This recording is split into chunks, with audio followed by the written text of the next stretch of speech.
等一下就测一下有没有画面，有没有声音，最主要是声音啦。大概会 delay 个10秒钟，你等一下听看看有没有声音。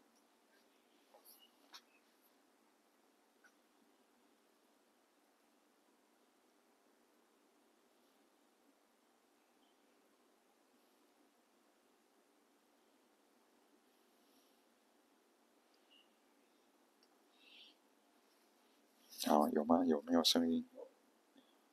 你确定哈？你这样听得到？你是用那个喇叭播出来的 ？OK， 好。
好，来各位同学，我们时间差不多了哈，那我们就开始上课。那一样呢，请线上的同学先扫这个 slide。好，等一下我们的问答呢都是在线上完成。好，那同样的，我们今天也是会有这个抽算力的这个环节。好，那我们上个礼拜呢是全部都线上上课嘛，哈，那我们一样最后是抽出11名有填写表单的同学，那最终好像获得最大奖的是师大的一个同学啊，所以，我们这个抽算力呢算是反正大家都有机会了哈。那从以前到现在，我们好多间不同学校的同学都有抽到最大奖啊。那我们今天回到实体跟线上混合进行，好，所以又回到这个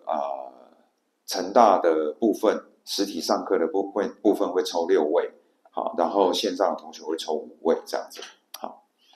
好，那在真正上课之前呢，我们来稍微回顾一下接下来我们的 schedule。今天是11月20嘛，哈，那我们上周呢已经要大家缴作业4了，对不对？然后我们公布作业5嘛，那我们预计下周11月27号的礼拜4晚上12点之前，大家就要缴交第5个作业。那对于大部分的同学来讲，这个就是你的最后一个作业，你在这一门课的最后一个作业。好，那原因是因为作业5呢，基本上就是你要描述你的 final project 做的情况。那我们在你缴交完作业5之后呢，我们助教不仅会帮你改作业5的分数，我们还会从做的比较好的组别里面挑选出若干个组别，15到20组，好，来进行最后的final project 的报告。好，那做得好的，能够进入到最后决选的，它的分数当然一定要跟没有进入决选的中间要有一个 gap 嘛，好，所以我们会拉高这个 gap，OK，好，那也用此来鼓励大家好好做，对不对？你有做得好的，基本上呢，你的 final project 的分数呢就会明显赢过没有进到最后决选的同学。好，那你没有进入到最后决选的同学，你的 final project 的分数其实就是利用你作业5的分数去经过一个转换之后出来的一个分数。好，那我们上周也有解释过为什么要做这个转换，因为我们要让能够进入决选的团队分数至少要比没进入决选的超过10分以上嘛。好，所以假设你作业5你拿到90分，最后你的 final project 就应该不会是90分，一定会比90分。你如果没有进入决选的话，你的 final project 的分数就是会低于90分，因为我们经过一个 transformation。好，因为我们要让有进入决选的团队能够至少赢过没有进入决选的超过10分以上，这样子。好，那所以呢，这个下周请大家务必缴交你的期末的这个书面的报告，还有我们要大家做一个影片嘛。好，那我们详细的规范呢，大家可以再去看我们的作业的说明。好，那先提一下，就是说下周11月27号的课程呢，我们会用线上的影片的方式来进行哈，因为我11月27号我要去运动部开会啊，我必须得要去啊，所以我们只好用这种非同步式的这个录影的方式来上课。好，那另外一个，大家缴完第5个作业之后呢，你一定要特别注意的是，我们12月11号会有一个全国55间联盟学校同步进行的考试，期末考试。好，那过去大家也问过好几次啦，考试怎么考啦？基本上都是问答题啊，问的都是大的方向。好，然后我们可以稍微提一下，就是说成大的同学，你的考试的方式就跟传统的纸笔测验一样。好，我现在专门针对成大的同学来讲哦。好，所以到时候呢，我们会借可能至少2间教室，然后会给大家排位置。那你在时间到的时候呢，你就到课堂上纸笔测验考试，就这样最传统的方式。好，那比较麻烦的是，其他54间联盟学校的同学，你们的考试方式是，你们会需要到一间事先学校已经帮你借好的电脑教室去。好，那到时候呢，这间电脑教室呢，到时候它只能够连上 NTU Core 的网页，其他的 IP 全部都会挡掉。然后呢，你只能够在时间到的时候，你连到 NTU Core 的网站。那时间一到，那个网站上面就会有一个作业，名称是作业，但事实上它就是期末的这个期末的考试，好，它就会公布出来。然后呢，你就把它的上面的 Word 档 download 下来。那这个 Word 档里面呢，就会有我们的题目，然后呢，我们会留一些空白。那你的作答方式就是你直接打开那个 Word 档，你打字来直接在那个 Word 档上面来回答。然后呢，你如果都做完了，你就再把你已经打好答案的那个 Word 档上传到 NTU Core 的那个作业里面，相当于缴交作业这样。OK， 好，那当然，当场呢，我们也会各个学校都会有监考人员，会关注你，你不能够用什么你的手机，用其他的电子设备去线上看什么东西都不行。OK， 你只能够用你面前的那台电脑，它只能够连 NTU Core 的网页。OK， 然后大概是这样。不过呢，我们也知道说，因为整个学期的这个范围非常的广，所以我们允许大家准备一张 A4 大小的小抄。好，那看你怎么准备。所以你可以带着一张 A4 大小的小抄进入到考场来作答。OK， 好，那这个就是我们去年也是这么做了。好 ，OK， 所以这个大概是，然后呢，它的这个整个同步考试的过程，就是我们当然是从1点10分开始考嘛。那你如果迟到的话，你最晚一定要在1点30分以前进入考场，一定。好，你在1点30之后，我们就会请所有的监考人员不让你进入考场了。然后呢，假设你考卷你答案写得很快，你想要提早离场的话，你最快2点50分可以离开考场。这样大家懂我意思吗？你就算要提早交卷，你也是最快2点半才能够离开考场。这是为了要避免说有的人已经离开考场了，那有的人还没有进来这件事情。这样好，那以上呢就是关于未来几周的这样的一个说明。好，那附带一提，还有一个问题是之前也被问过很多次了，我后来搞清楚了。好，那也许现在时效性已经过了，就是说为什么就是说线上的同学，为什么你要先在 NTU Core 上面填写说你要退选呢？好，那你如果退选了，那你本身的学校你是不是还要去办理退选呢？好，答案是要的。OK， 我之所以要先在 NTU Core 上面填写退选，目的是因为我必须得要上线去到 NTU Core 上面去同意你退选或者是停休。因为有很多学校规定说，如果你要停休或退选的话，需要经过授课老师的同意。OK， 那我在成大那你各个学校你要如何得到我的同意呢？所以我们的协议的方式就是说，大家都透过 NTU Core 这个平台，那我如果同意你停休，你就可以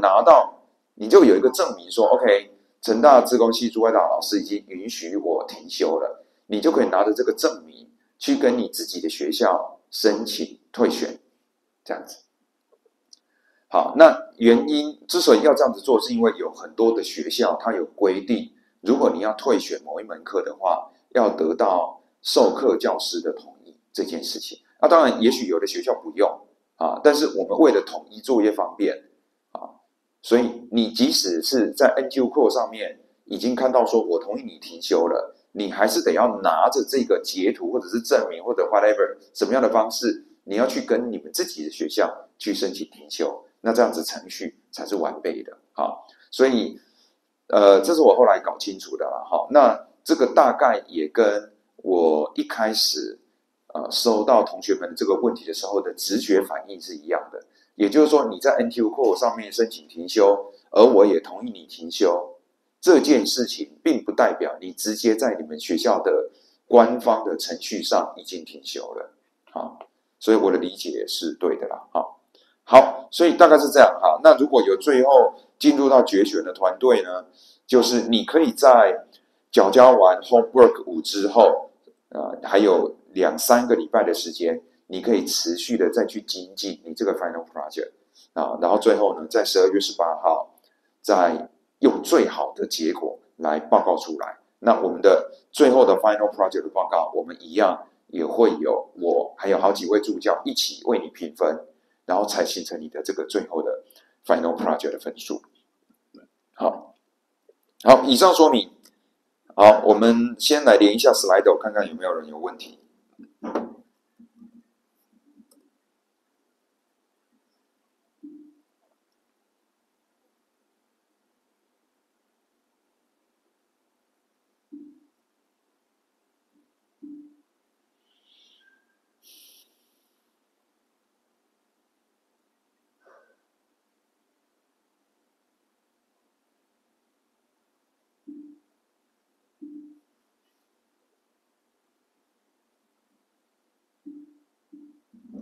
好，目前都还没有人有问题。好，来，那我们就开始上课了。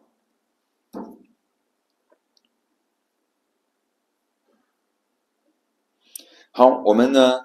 已经讲到第22章 Reinforcement Learning。好，那我们上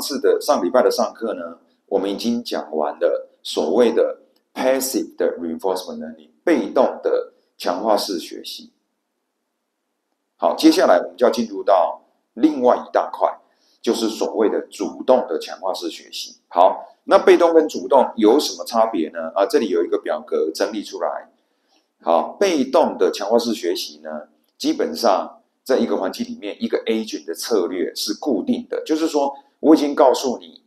我在一个环境里面，我在什么状态之下，我要做什么动作，这个策略是已经固定好的了。好，那它的目的是在评估这个策略的价值。好，所以虽然说，这个有点吊诡，就是它是所谓的被动式的强化式学习。你说有在学习吗？它不是已经给策略了吗？这样还算学习吗？某种程度还算是它其实就是在评估一个策略的价值，然后呢，它要在哪一个 state 要做什么样子的 action， 是按照你已经给它的一个策略你就按照那个策略看你走到什么地方，你要进行什么动作，都是根据它来做的那它本身呢，没有所谓的探索能力，完全依赖你给定它什么策略，它就怎么做就有点类似说，老师叫你遇到什么状况你就怎么做，遇到什么状况你就怎么做这样子它主要的应用场景呢，是在做策略的评估。但接下来我们要讲的是主动式的强化式学习。它呢，主要的目的就是说，它是能够去不断的根据目前所看到的资讯来调整我的策略，所以它的目标是学习优化策略。好，那你要如何优化策略呢？基本上有2大方向。你可能在过去的历程当中，你已经知道说，当我走到什么样的状态，我要做什么动作会最好，你已经有这些经验了，所以呢，你可以利用过去你已经有的知识来做出最好的结果。除此之外，你也希望能够探索一些你过去没有尝试过的动作，说不定它也能够带来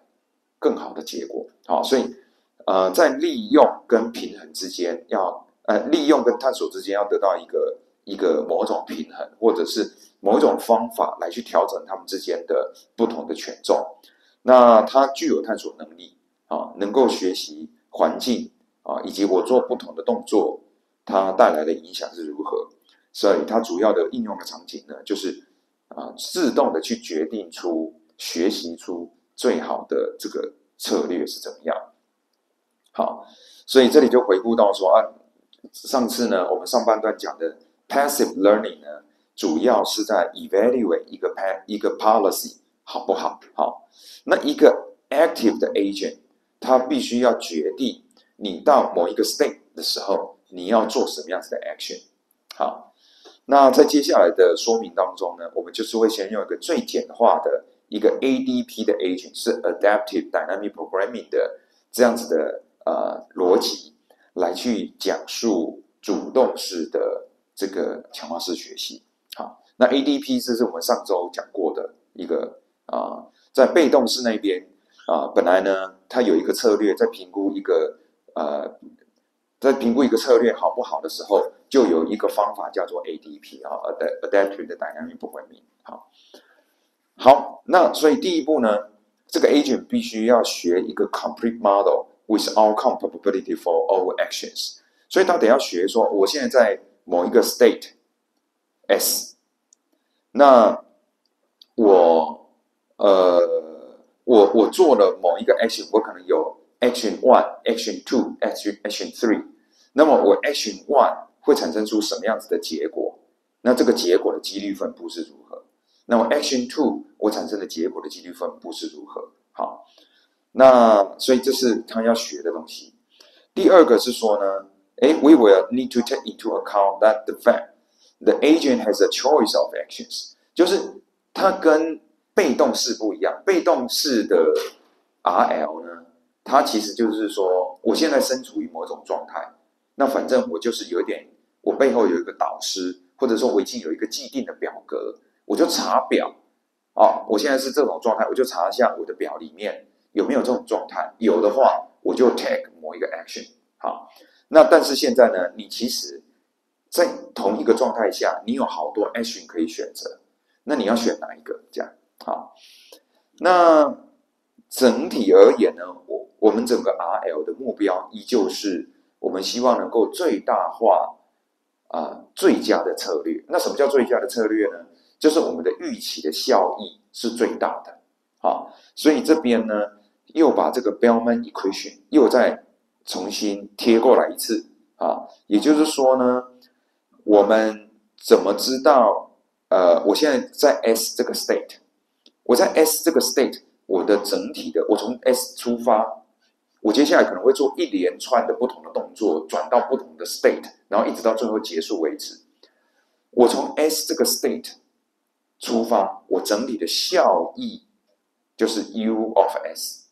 这整个效益是怎么算呢？就相当于是我从 S 这里出发，我做了 A 这个动作，我可能会跑到 S prime 这个地方，这件事情的得分是多少这个得分是多少？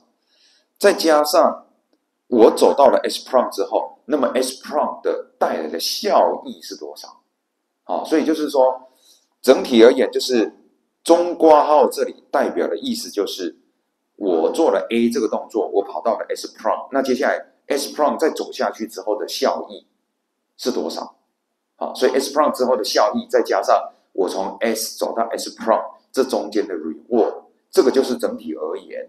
我在 S 这个状态下，我做了 A 这个动作，跑到 S prime， 我整体而言的 reward 嘛。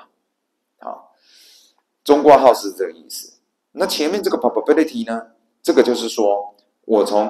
S 这个 state， 我做了 A 这个动作，我会跑到 S prime 的几率有多高？就上次我们讲到说，在那个4×3的世界里面，我们说，我们叫它往前走，它真的是会走到前面那一格的几率可能只有80%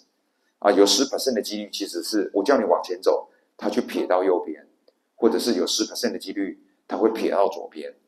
那这个就是你后面的中括号是在评估说我真正走到 S prime 所带来的后续的效益。然后呢，前面这个几率是指说我在 S 这里做了 A 动作，我会走到 S prime 的几率，对不对？好，那前面有一个 summation S prime， 意思就是说我从 S 做了 A 这个动作，我可能走到好多种不同的状态，我把这些所有不同状态的预期的效益整个加起来。好，然后呢，我要去怎么样？我要去最大化这个。那我有好多的动作 Action A 可以做那我是要做哪一个 Action A 呢？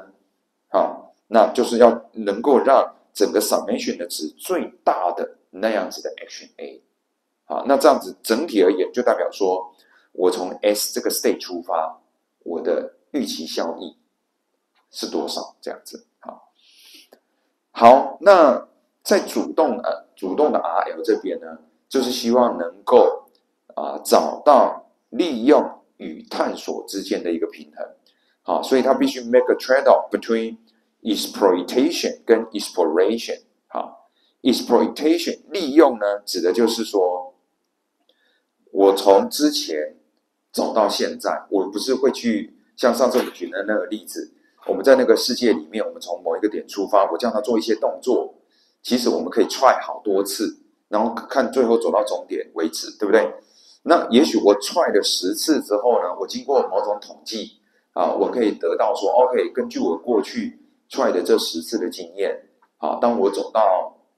1、2这个位置的时候，我最好就是它的这个utility 最好会是多少？好，那我是不是在1、2这个地方，我接下来就是要走往前走或往上走或者怎么样？好，所以利用指的是说我采用的现在我已知的资讯里面，我能够做到的最好的 policy， 最好的那个动作。好，那 exploration 呢是指探索，就是说我能不能有一点机会是故意做一个，其实我现在看起来不是那么好的一个决策，但是我之后也许会带来更好的一个效益。好，那我们这中间，你不能够永远都只是利用过去的知识，你不去冒险，那你这样永远不会把你现有的知识再做得更好。这样，那你也不能永远只是冒险，都一直在探索，你没有累积知识也不行。这样，那理论上来讲呢，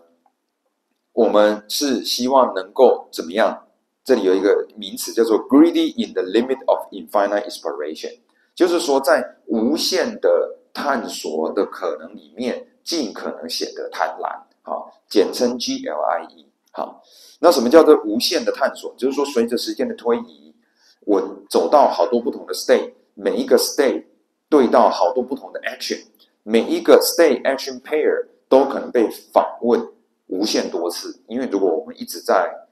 整个空间里面探索的话，好，所以你不要只局限于目前，比如说你每次走到2、3这一格的时候，你永远都是往某个往右边走，那这样子的话，你就失去了，你就没有探索的能力，这样子所以这是指说，我要尽可能探索所有的可能性。那 greedy in the limit 呢，指的是说，随着学习的进行 ，agent 会逐渐收敛到贪婪的策略。我也许一开始在进行学习的时候，我探索多一点，贪婪少一点，然后等到我学习过很多很多轮之后，也许我就是要贪婪多一点，然后呢，探索少一点。这我们上次有说过，这样子的策略其实就跟大家第一个作业里面的模拟退活法是一样的意思嘛。在一开始年轻的时候，你应该不要怕犯错，多去做一些探索，然后可能给自己一些机会去接受一个可能薪水没有那么高的工作比如说将来大家毕业出去找工作，你不要一开始我就是要去 maximize 我找到的这个市场上最高薪的那个工作你如果一开始就这样，你也许如果看得长远一点，你也许就是定在那个地方。但也许你如果说，我是先去一个相对比较小的公司，但是发展前景可期，它正在跃升当中的一个公司，也许一开始的起薪低一点，对吧？那后续你也许在这条路上，你后续赚的薪水会比你一开始就在你所谓的 maximize salary 的那个职位上来的更好，对吧？好，所以呢，这就叫 GLIE。那举一个例子其实要 GLIE 的这样子的 scheme 里面呢，有很多各种不同的做法。一种最简单的做法呢，叫做 Epsilon Greedy Strategy。它指的就是说呢，have the agent choose a random action a fraction1/t of the time， 就是你在第 t 这个时间点的时候，你有 1/t 的机会，你是随机的，在某个状态下你是随机的挑一个 action，也就是说无脑的随机挑一个 action， 这样。好，那随着 t 增加，所以 t 一开始很小的时候，你随机挑一个 action 的机会是不是就大一点？随着 t 增加啊，分母越来越大，你整体而言这个 t 分之一就越来越小嘛。所以随着时间的演变，你就慢慢的趋于稳定，你就不再那么爱冒险了，这样子。这个就是一个简单的 GLIE 的 scheme， 这样子。好，那所以说呢，你这个所谓的 epsilon greedy 的 strategy 呢，其实这一招就有一点用了啦，哈，说它最终呢就会 converge 到一个不错的一个 policy 哈，但是可能这个整个的过程很慢，哈。那稍微好一点点的一个做法是说呢，我们可以 give some weight to actions that the agent has not tried very often， 就是也许你到了比如说2、3这个位置，你大部分都是往右边走这样子，那你很少往下面走或者是上面走。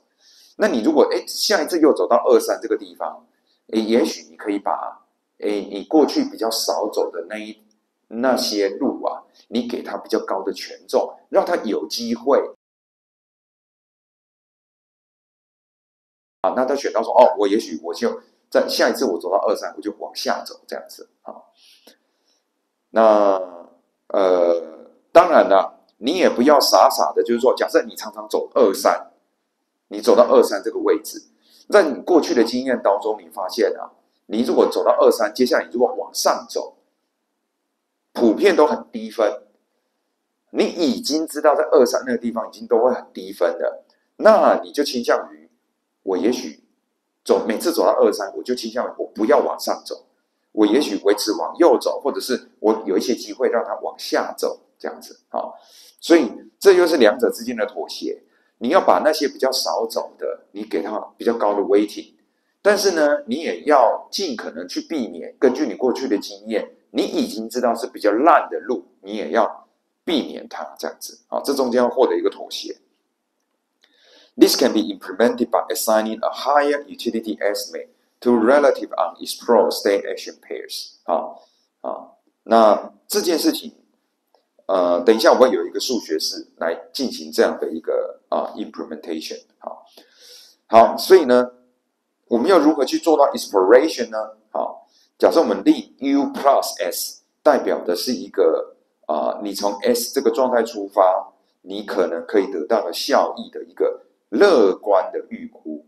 啊，这个乐观的预估叫做 U plus S 啊。那假设令 N of SA 代表的是你从 S 这个地方出发，你做 A 这个动作的次数啊，叫 NSA。好，假设呢，我们用的是 ADP 的 Learning Agent。那我们在进行 update 的时候，你可以去回顾一下 equation 17.10啊，当时我们讲的。好，那它整个的 update 呢，如果搭配这个所谓的乐观的预估的话，它整个的 update 可以描述成这个样子。好 ，maximize A 啊，然后呢后面有一个 function f of， 这个 function f 呢有2个参数，第一个参数你看一下，第一个参数是这个。这个是什么呢？看起来有点熟悉嘛。这个不就是刚刚的 Bellman equation 的意思吗？所以第一个参数其实就是说，我从之前到现在我已经学到的知识，我学到的某一种策略，我大概可以预估说，我从 S 这个地方出发，我可以获得的效益，这是第一个参数。好，就是刚刚这里这个式子，好。然后呢，第二个参数是 N of SA。N of SA 指的是我过去，我从 S 这个 state 出发，我站在 S 这个 state 的时候，我会做 A 这个动作的次数，这个叫 N of SA。所以他现在是有点同时考虑说，我过去在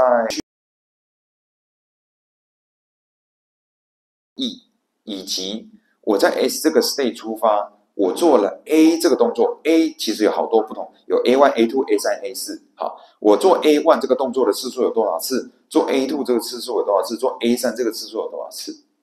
然后呢，我所谓的乐观的从 S 这个 state 出发的乐观的效益的预估，就是我要去 maximize 这个 function f 的值。好，这个 function f 呢，简化来讲就是 f of un。u 代表的是过去的知识，我知道我从 S 出发，我得到的效益。n 代表的是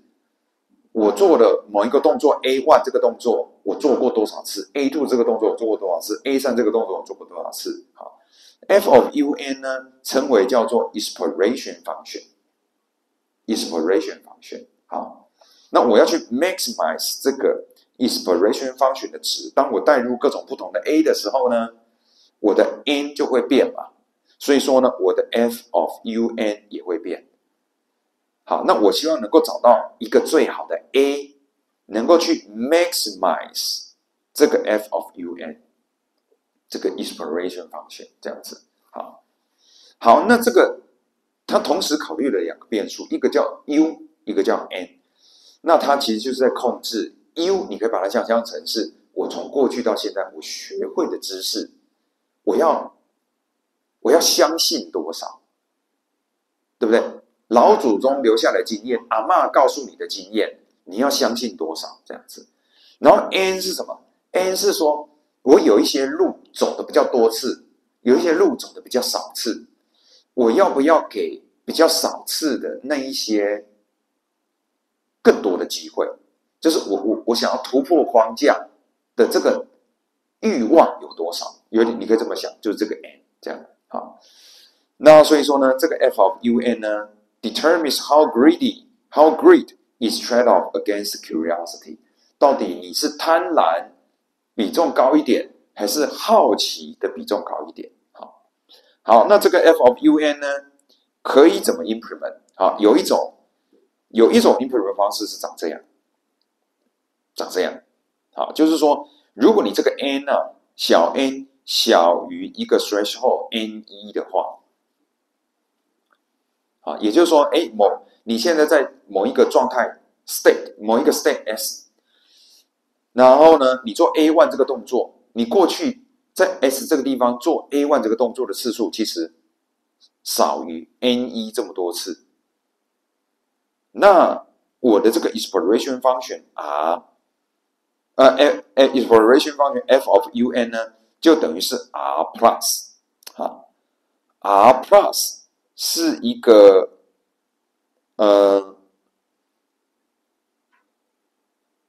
R plus 是一个很乐观的一个预估，就是说我现在 A1 这个动作我很少做嘛，那我就故意给他一个蛮乐观的一个预估，因为我想要试试看往那边走看看，所以我就给他一个乐观的高分的预估。那我的这所谓的乐观的这个效益就提高了，所以我会挑 A1 这一个 action 再做看的机会就高了，这样子所以这个是指代表的就是说，如果 A1 这个动作我做过的次数很少次，那我就再给他机会，我就让 A1 这个乐观一点A1 我去做 A1 这个动作的这个所带来的效益乐观一点让它变成 R plus 这样。好，那如果说呢，今天 A2 这个动作，假设我另外一个动作叫 A2， 或者同样是 A1 这个动作 ，A1 这个动作我过去其实已经做过很多次了，然后呢超过 N1 这么多次了，那就代表说，这个我已经是个老手了嘛，对吧？那么 A1 这个动作我能够带来的效益，其实就是 follow 我前面已经学过的这一个经验 U 就好了啦。A1 这个动作我已经做过太多次了，那我大概我之前已经预估到的效益，大概也不会再更好了，大概就是那样子，我就用直接听 U 这个就好了。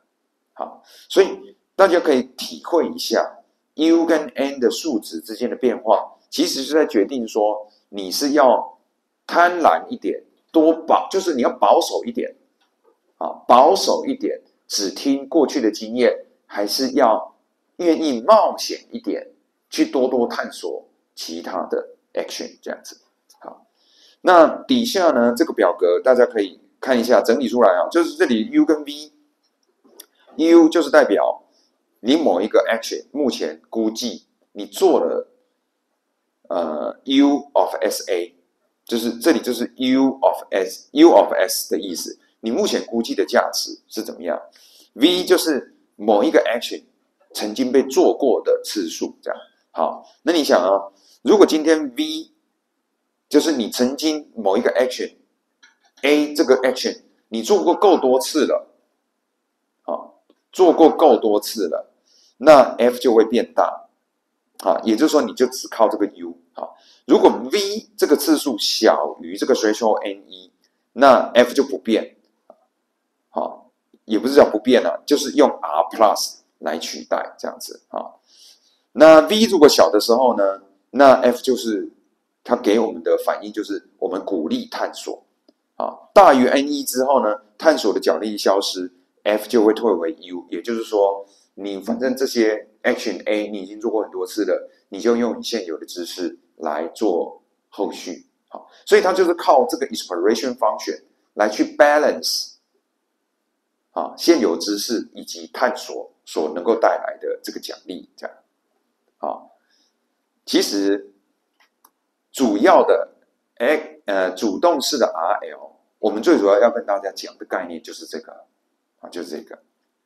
好，那底下这是一个例子啦啊，他说呢，这个图呢 ，X 轴代表的是你经过多少次的 trial 啊，就是我们之前上周所讲的，你要根据这个 policy 做多少次的 trial 啊，那 Y 轴呢？代表的是你预估出来的从不同 state 出发的这个效益，好，那你可以发现说呢，你不管是这个 state、13这个 state、213、233这个几个 state， 大概我的 numbers of trial， 我大概做15次左右，我大概他们能够 estimate 出来的预估出来的效益，大概都已经趋于稳定了啦，好，大概就趋于稳定。好，那右边这个呢，是指说我预估出来的 policy， 预估出来的 utility 的哈，跟真正的完美的 policy 之间的这个误差，也是大概经过15、20次之后，就会快速的这个降低啊，这个误差就会快速的降低。好，那所以刚刚前面所说的呢，这个就是一个主动式 RL 的一个大的概念啊，大的概念。好，那主动式 RL， 它呢其实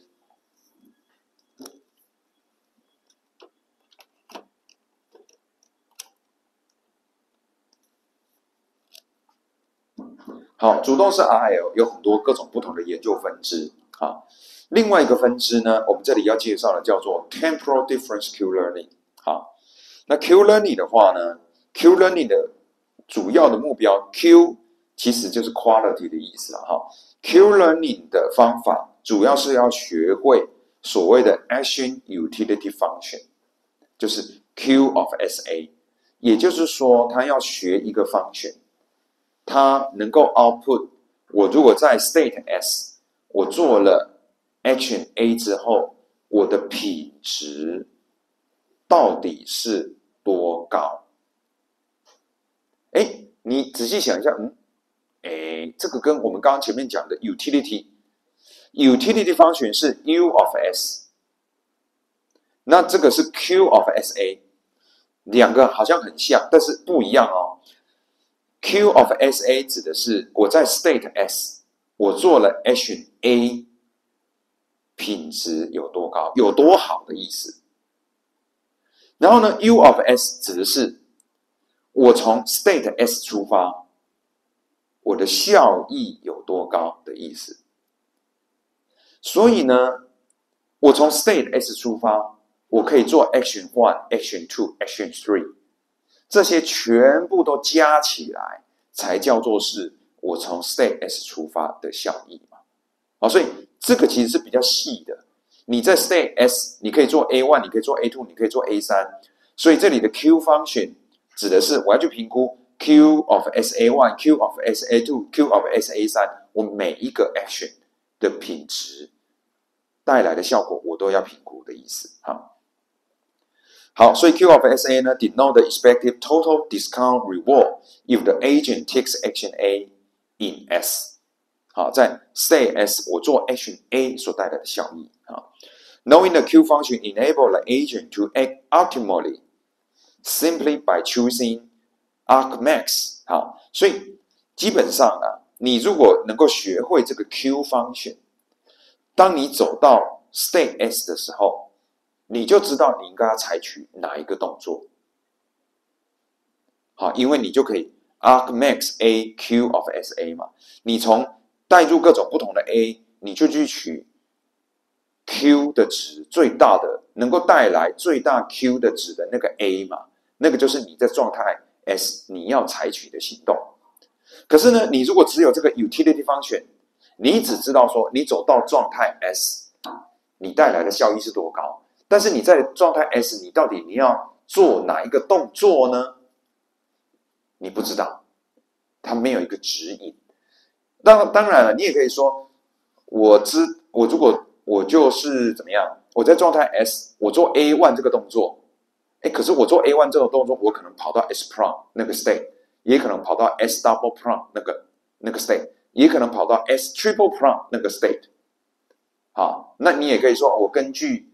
A1 这个动作，那我最有可能走到 S double prime， 那 S double prime 如果很高分，那我就认为说我做 A1 这个动作很好啊，当然也可以啦，你这个就会比较迂回一点哈。OK， 好，那因为你如果有这个的话呢 ，with no need for look ahead based on a traditional model， 所以这个就是我刚刚口头描述的那个。你如果只有这个 utility function US， 你现在在 S 这里，你要做哪一个动作？你要做 A1 还是 A2 还是 A3？ 你不知道，那你会怎么做？你就可以说，我来做做看 A1 怎么样嘛？那我看一下 A1 最有可能走到哪一个状态啊？如果那个最有可能走到那个状态很高分，那我也很可能走到那个状态，那我就给 A1 很高分，对不对？你就要 look ahead， 你就要往后看，往后去预估嘛。好，那你 A1 也要这么做 ，A2 也要这么做 ，A3 也要这么做。好，可是呢，你如果有这个 Q function， 它其实直接就是在预估我在状态 S， 我做 A1、A2、A3、A4 这几个的 quality， 啊，这叫 Q learning 啊。好，那所以说呢，如果你是用所谓的 temporal difference 的方法来去预估你这个 Q function 的话，这是一个 general 的一个 update 的一个式子。新版的 QSA 等于旧版的 QSA 加上什么呢？加上我如果今天我在 S 我做了 A 这个动作，我跑到 S prime， 我的 reward 加上我到了 S prime 之后的 quality 减掉我在原本 S 这里的 quality。好，然后呢，这个值，好，那有可能我后来跑到 S prime 之后 ，quality 可能变差了，那这中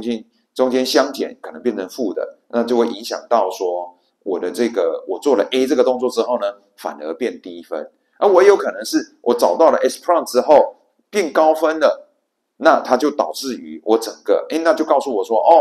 我做 A 这个动作是好的，那我相对应该把它调高分一点，这样，好。那这个 update 呢 is calculated whenever action A is executed in state S leading to S prime 这样子。好，那所以这个就是你在学这个 Q function 的时候是这样子 update 的。好，那相较之下，之前我们上次讲到，我们要去学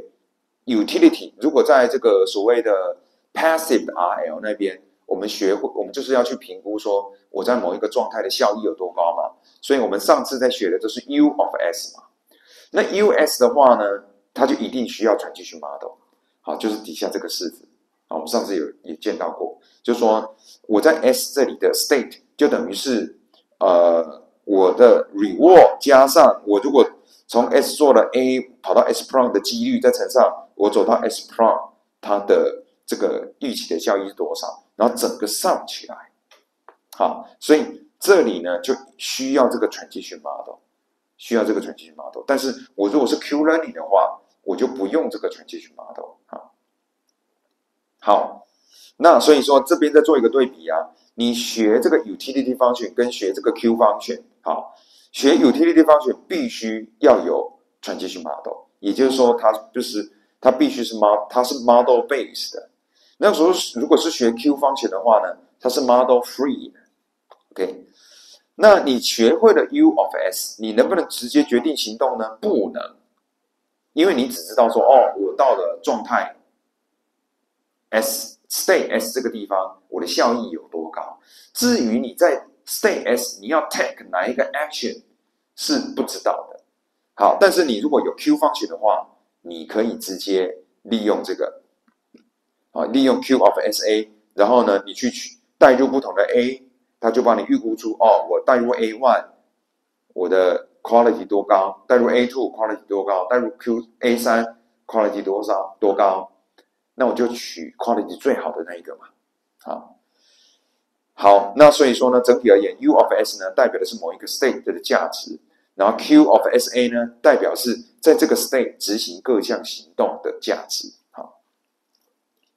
，OK， 所以 Q learning has no means to look into the future, so it may have difficulty when reward are sparse。好，那当然了，这边呢 Q function learning 这边它其实就是决定了我在某一个状态底下，我做不同的动作的价值是多少。好，如果今天when the rewards are sparse and a long action sequence must be constructed to reach them， 到底你这个价值有多高？如果呢，你得要一路的，你知道这个价值出现在很后面，你才能够计算得到的话，比如说我从 S 走到 S prime， 那我 S prime 的去做某一个动作的价值有多高，那就还在看说我从 S prime 再继续往下走的价值嘛。那如果再继续往下走，所以它一路得要有最终的结果出来，它才能够回馈到我整个 learning 的过程当中。好，那这句话呢，其实在最近，其实就最近的新闻哦，最近的新闻大家知道有一个很有名的 AI 的大神工程师研究者就是 Andrew Karpathy 他在接受一些访谈的时候，他觉得 reinforcement learning 不好，不好。那有一个主要的一个原因就是说，在很多的 reinforcement learning 的这个 scheme 里面呢，它的 reward 必须得要你要做连续的好一大串动作之后，到了最终的某一个结果，才能够表达出你刚刚做的这一连串的动作到底好不好？也就是说，它的 reward 来得很慢，来得很少，非常的稀疏，非常的 sparse， 所以不够有效率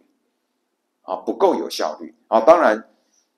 传统的 RL 是这样，那当然现在有很多研究者，新的研究在想办法说，我可不可以每做一个 action， 我马上就有一个反馈，能够知道说我这样子做到底好不好？好，所以最后面这句话我之所以保留在这里呢，就是因为为了要显示出，其实这个 issue， 虽然我们这本课本可能是几十年来一直都这样子写，但这个 issue 一直到今天都还存在，都还存在。好，然后所以这边又再整理一下，就是说 Q learning 的更新规则呢，是基于当前观察到的奖励和下一个状态的最大的 Q value 来决定的。所以呢，它只能够根据当前的奖励跟下一个状态的最大 Q 值，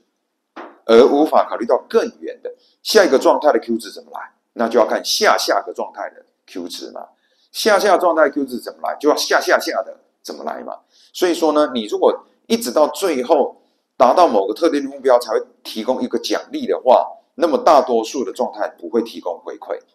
比如说，假设我们在玩棋类的游戏，那我们在那边下，中间你怎么去说这一步下的好不好，那一步下的好不好？其实我们最终就是要赢棋嘛，所以我可能是下了好几十步、几百步之后，最后才有一个关键的说 ，OK， 你赢了，那我才知道说，我刚刚前面下了那好几十步，整个串起来是好的，在中间你在叫到第3步、第4步、第5步、第6步的时候，其实都说不出它好不好。好，这个就是所谓的 sparse reward 的问题。好，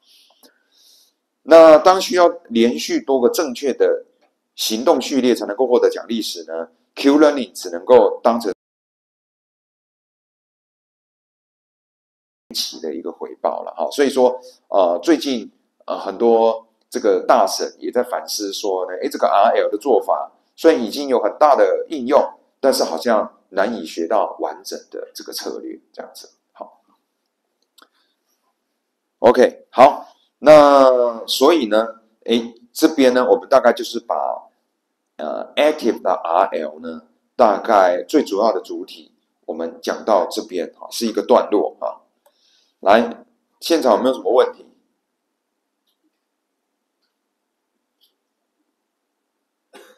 没问题，我们看一下线上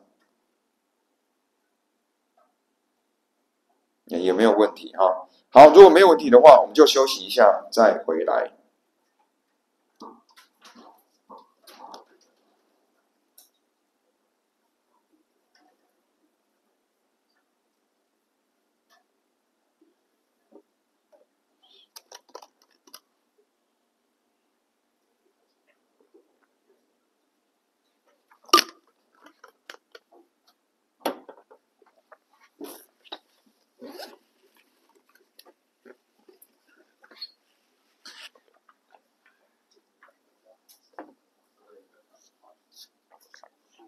就是今天早上的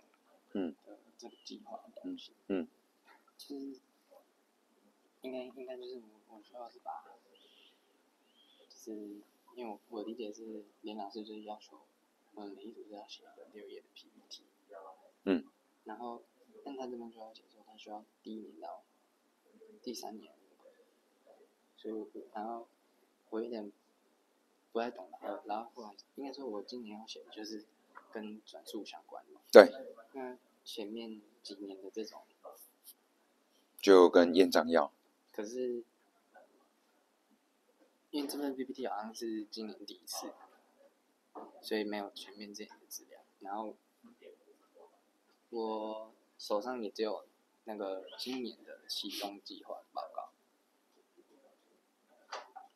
对啊，但是 suppose 验章会有去年的。但其实去年就是他也没有。对，然后我有问佑翔，然后佑翔说这份也不是他。没有，当然每年的格式会有点不一样。怎么那么傻呢？反正去年没有啦，反正去年就一定就是在写佑翔的东西嘛。对。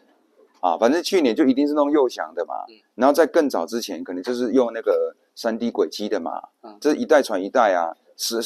你如果问说有没有这种格式啊？当然没有啊，因为每年格式的不一样啊。你这个不叫什么格式，这不是一个什么规定，这不是一个国科会的什么规定，这是我们自己准备的一个投影片嘛。简单来讲就是说，今年第3年就是转述，去年就是 multiple player tracking， 第1年就是 3D 轨迹，就是这样子。好，那所以其实就是把你如果要做技术里程碑 example at page 5是哪里？看一下。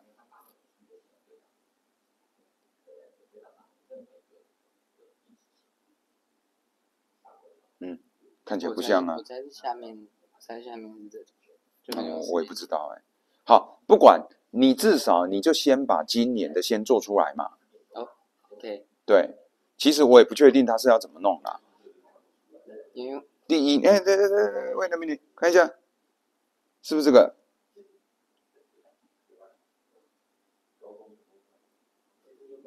有可能。看起来不像。然后再看一下。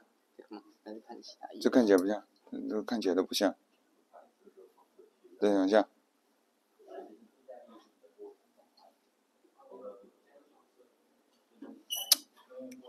那我就有点。你先写好今年的就好了，其他的就是要去找之前的资料了。我现在没有办法告诉你，我要回过头去找就对了啦。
好，来，我们要回来上课了。好，再来呢，我们要把 RL 这一章结束掉哈。我们是不是要先公布一下第一个通关密语啊？我现在找一下有什么通关，有什么数字可以看。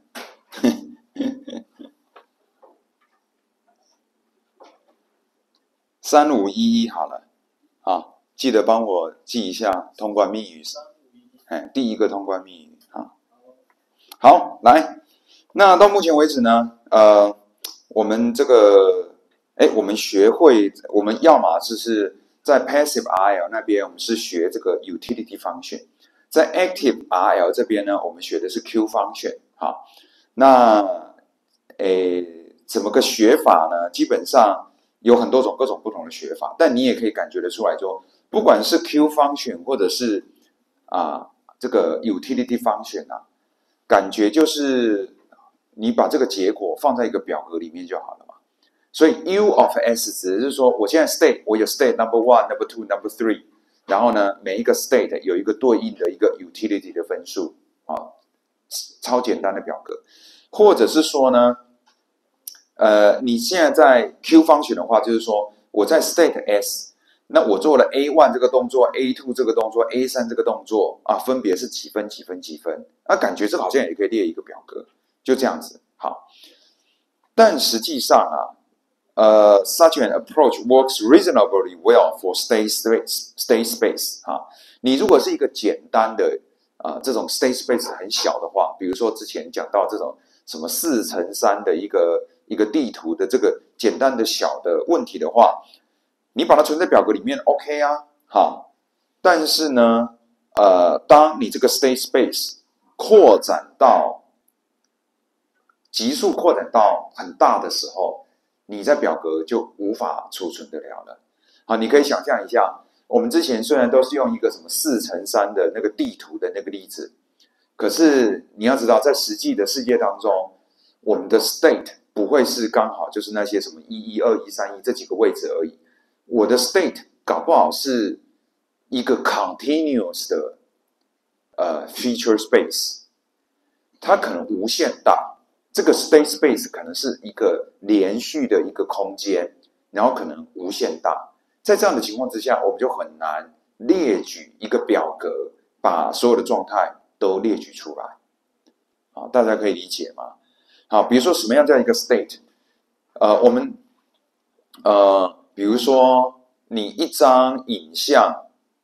的，比如说一个100×100，总共10000个点的影像，那我应该对它做什么样子的动作？比如说做锐利化，或者说模糊化，或者是什么？假设锐利化是一个 action， 模糊化是一个 action， 然后呢，加上彩色是一个 action， 去除彩色是另外一个 action。好，你可以想象我的一个 state 其实就是一张10000×10000的100×100，总共10000个 pixel 里面的每一个点的状况所形成的一个集合，叫做一个 state。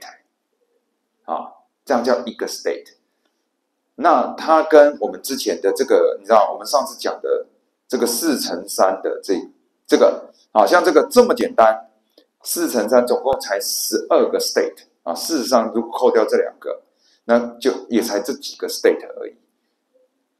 OK， 所以所谓的 state space 可以非常非常的大。那如果在这么大的 state space 里面的话，我们刚刚前面讲的这些 utility function 也好 ，Q function 也好，都不可能是用列举的方式来完成。那怎么办呢？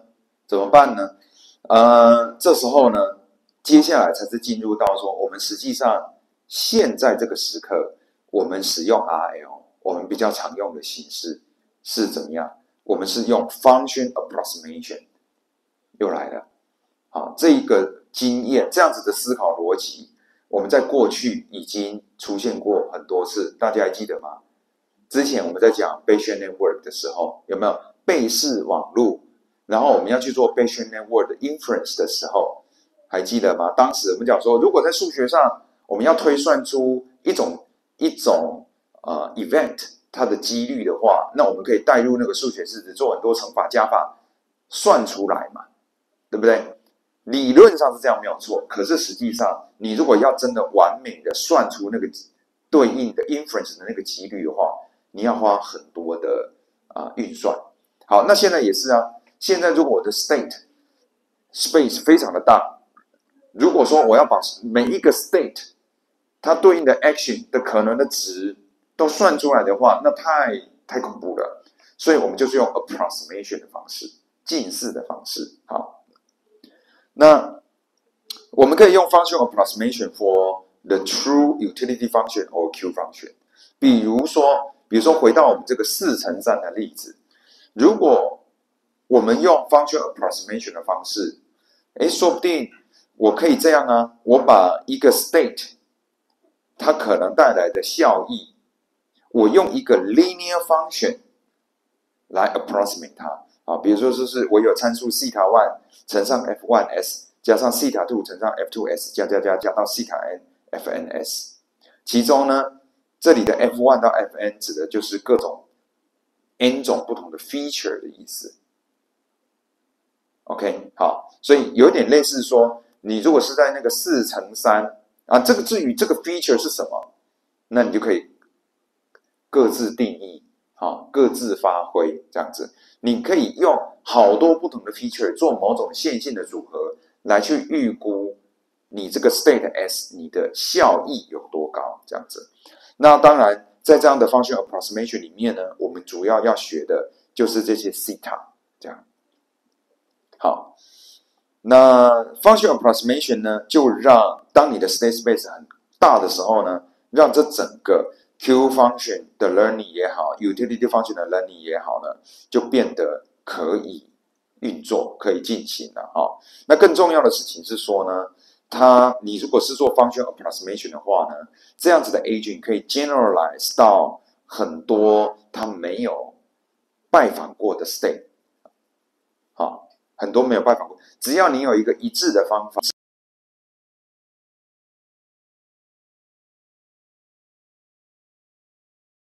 都没有拜访过，你也能够去预估它的效益有多高。这有点像是什么呢？比如说宇宙之大，我们能够拜访的角落很少嘛，对不对？那假设我们今天要所谓的效益，就指说，某一个星球有生命的几率有多高？那我们可以借由怎么样？我们已知的知识跟我们能够萃取到的 feature 啊，比如说你是不是一定要有水，要有液态水，好，然后要有什么有机物，然后要有什么有氨基酸什么东西？如果这些都有，然后温度在怎么样的情况之下，这些都叫做 feature 嘛。好，这个星球有没有液态水？这个星球重力多高？这个星球附近有没有大的星球牵引着它？这个星球有没有很高的辐射？这个星球有没有什么？这些全部都算 feature， 总共有 n 个 feature， 这 n 个 feature 经过 θ1、θ2等等，这整个聚集起来，我最后预估出一个值，就是预估出这颗星球有生命的这个机会有多高。好，所以你这个 feature 可以你自己去定啊，好 ，feature 你可以自己去定。好，那举一个例子。好，像之前讲的4×3的这一个简单的地图啊，假设我们就用那个 state 它的位置 xy 坐标来当 feature 啊，就这么简单。好，比如说11这个位置就是 x 等于1 y 也等于1。好，然后呢，我的这个linear function 我的预估呢就是这样， θ0 加上 θ1x 加上 θ2y。好，所以呢，你要去预估每一个 state的 utility， 你就是带入它的位置，比如说11这个位置，把它带进去。如果 θ1、2、3分别是 0.5、0.2、0.1， 那我就预估出11这个位置的 utility 等于 0.8。这样听懂吗？好，等于是说呢，再回顾一下很多这里右边的这张图，每一个格子里面写的东西就是我在 optimal policy 的情况之下，我这个 state 的效益有多高嘛？那所以这里在这一格呢，它的效益是 0.7453，12这一个的效益 0.8016，13这一个 0.8516。好，这些效益是怎么来的？这些数字怎么来的？就是当时我们在讲这个被动式的 RL 的时候，你去做很多，比如说你可以去做所谓的 direct estimation 去做 try 很多次，然后呢去预估说我从11出发，最后得到几分，12出发最后得到几分，这样子来的嘛。这些数值是我去 try 很多次之后去预估出来的嘛，算出来的嘛。是根据我直接去走走看得到的嘛。好，那我们现在在讲的事情是什么？我们现在在讲的事情是我可不可以我不去 try 那些东西我直接根据我的格子的位置11这个位置或12这个位置或21这个位置或31这个位置，我把这格子的坐标带到一个function里面去，然后那个function吐出来一个值，就代表它的 utility。好，这就是 function approximation， 对不对？好，那所以呢，如果你今天你的 function approximation 你是用 linear equation， 你用线性方程式的话，那也许呢，你预估出来的线性方程式，你最终的西塔012就是这些数值，那你就把它带进去，那你就可以预估出每一个 state 的 utility。好，那这个是 utility 的，同时 Q function Q of SA 你也可以这么做那就是你可能是带入你这个state 的 SY 坐标，然后又带入你这个 action 取得某一种特征，把它带进去那说不定就可以得到那所以说呢，在 reinforcement learning 的这整个应用的情境之下呢，你最好是一个 online learning 的 algorithm， 也就是说，你是边走边做边学到新的知识，然后一边去 update 你这个function online learning 的概念，我们之前也介绍过所以说，假设呢 ，we run a trial and the total reward obtained starting at 11是 0.4， 好，那你为了要学这个，你发现其实11这里才得 0.4 分而已。可是呢，你根据刚刚前一课，你一开始设定西塔012是这样子，你预估出来是 0.8，就太高分了嘛太高分，那你就怎么样？你就算一个 loss， 对不对？ 0.8 跟 0.4 这中间就有一个误差嘛，你就把这个 loss 算出来之后，再去进行这个function 的西塔的 update 嘛。这个观念我们不是已经用过了吗？对不对？在很多不只是类神经网络，类神经网络当然有这么用，在更早之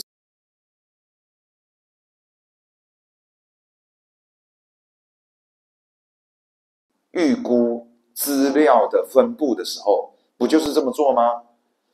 对不对？我们要预估一条直线方程式，那我们就是要预估出直线方程式的参数嘛。然后呢，预估出一条直线方程式之后，我们去算说它跟真正的值之间的误差，算出那个误差，我们如何去调整那个直线方程式的斜率跟截距？现在跟这里是一模一样的问题我要如何去调整这里的西塔0、西塔1、西塔2，来让我预估出来的值，我目前有点高估了 0.8， 高估了，真正的值是 0.4， 那我就要把这个 loss 算出来。然后呢，如果你还记得这里的做法是怎么做，你就分别对西塔0做一次微分，对西塔1做一次微分，对西塔2做一次微分，然后你就可以得到一个 update 的一个公式啦，对不对？好，那所以这里就在做这件事。你看如果 UJS 代表的是我真正的 reward， 好，那大 U hat 这个东西是我预估的 reward， 那我预估的跟我真正的 reward 这中间会有一个 loss 嘛那假设我用 L2 loss， 那就是两者相减取平方。好，那我这里故意除以2，是因为这个做一次微分之后会有一个2跑下来。好，总而言之呢，这个就是一个 L2 loss 嘛。那我要去 minimize 这个 L2 loss 嘛？我希望大家有听懂我在干嘛。你如果有听懂，你就会发现很多东西，你在很多不同的领域，你即使是传统的 machine learning， 一直到现在的 deep learning，一直到 reinforcement learning， 一直到很多你在很多不同的数学课用的招式，其实都一样，都一样。这一招又用来这里了，它又是，不过它现在是在 RL 里面。那就是说我有了 loss function， 那我要找到最好的西塔，那不就是怎么样？又是把这个 loss function 对西塔0、1、2分别做偏微分吗？然后呢，你 update 的式子这里又再推导一下，又是长这样啊，又是长这样。好，所以呢，西塔 i 的 update 式子就长这样。那如果分别针对西塔里、西塔1、西塔2分别仔细的去进行推导的话，就发现，你有了 loss function 之后，西塔里就等于是什么？旧的西塔里加上 alpha 贝的这个东西，西塔1就西塔1加上 alpha 贝的这个东西乘 s， 这乘上 y， 对不对？这个 alpha 是什么？我这个投影片上面没有写，但是你应该知道这个 alpha 是什么？是什么？我们之前讲过很多次了，这个 alpha 就是 learning rate 对不对？你愿意根据这个 loss 所带来的 gradient， 你愿意移动多少啊？这个 alpha 不就是 learning rate 吗？所以这一招已经很多次了用在很多地方了。好，那他说呢，这个呢叫做什么 Whitrow half rule， 或者叫 delta rule。好，这显然就是说，在 RL 这个领域，有一批学者他推导出这个东西出来。但其实我们现在如果站远一点来看，我们就知道说，其实就是大家各自在各个不同的领域，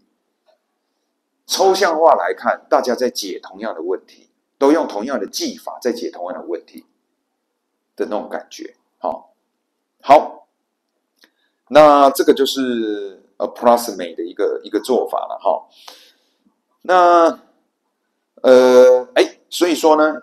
我们现在这个是用在，如果我们是用一条线性方程式来 update 的话，我们的西塔里1、2是这么 update。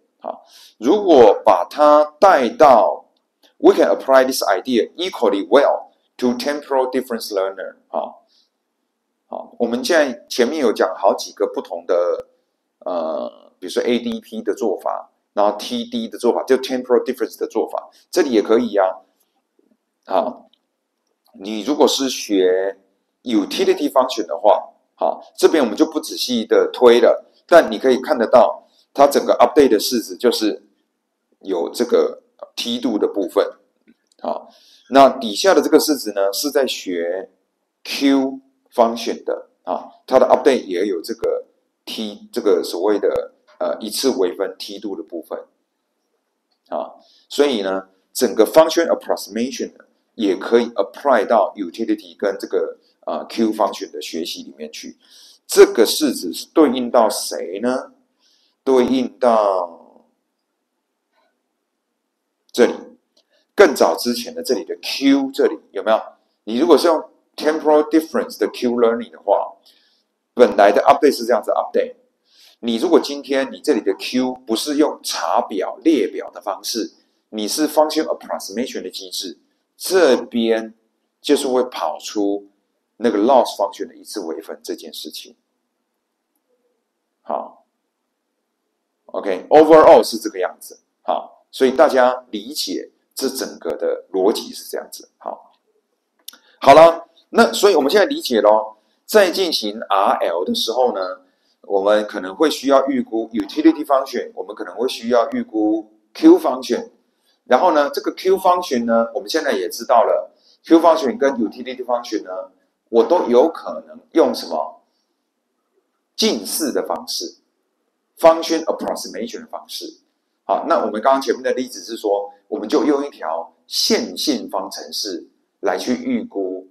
我从这个 state 出发的效益是多少，或者是用一条线性方程式来预估，我在这个 state 我做 action A1 我带来的效益是多少，我做 action A2 我带来的效益是多少，对吧？听懂吗？讲到目前为止的逻辑。好，那既然你可以用线性方程式来预估，你就可以用非线性方程式来预估啊。当然嘛，如果它很复杂，我今天在一个复杂的 state S，然后呢，我做了一个复杂的动作 action A， 所以说它带来的效益去预估的，我要去预估它带来的效益，也是一个很复杂的一个function， nonlinear 的function。好，那也就是因为这样子，所以你既然可以变成是 function approximation 的问题，我就可以用 deep learning 来解决这个 function approximation 的问题啊。因为大家知道 deep learning 或者说类神经网络本质上就是在学一个复杂的function的意思嘛，对不对？所以为什么近10年来 deep learning 起来之后，大家会把 deep learning 的技术用在 reinforcement learning？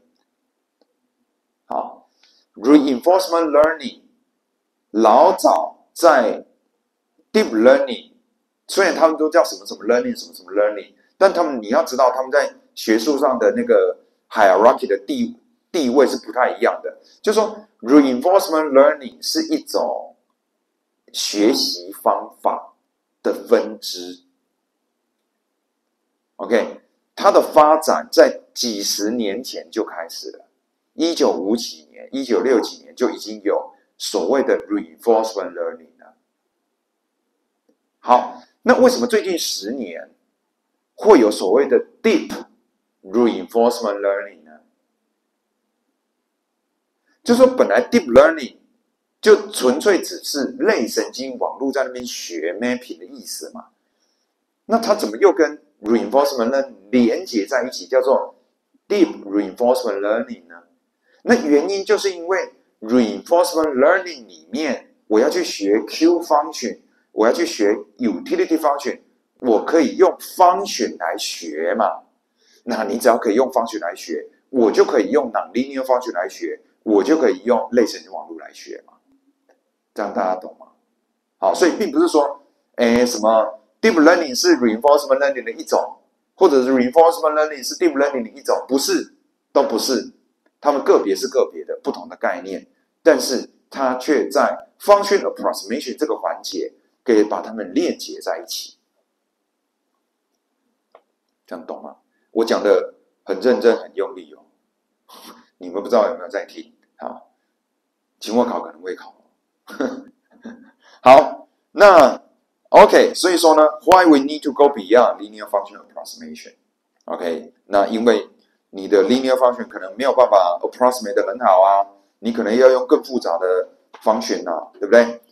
那再来还有一个问题啦，就是说我们刚刚前面有讲嘛，我在 state 我要萃取一些 feature， 然后把这个 feature 丢到那个 function 里面去嘛，我们可能没有能力能够萃取出很好的 feature。我可不可以连萃取 feature 这件事情也都是自动学的？所以像刚刚我们那个4×3的那个简单的地图，我们的 feature 是什么？坐标啊 ，XY 坐标啊，烂透了。这什么坐标？这说不出一个什么意义嘛，对不对？坐标是代表什么意义？就是远或近而已嘛。它可能是一个很烂的 feature， 但说不定利用类神经网络，我们可以学到好的 feature。好，更好的 feature， 自动去学好的 feature。好，所以说呢 ，researchers have explored more complex nonlinear function。好，那since the earliest days， 就是说去用 nonlinear function 来去 approximate Q function 跟这个 utility， 其实以前呢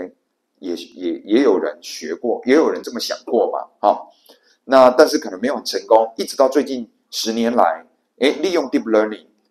因为 deep learning 那么强大，那我用它，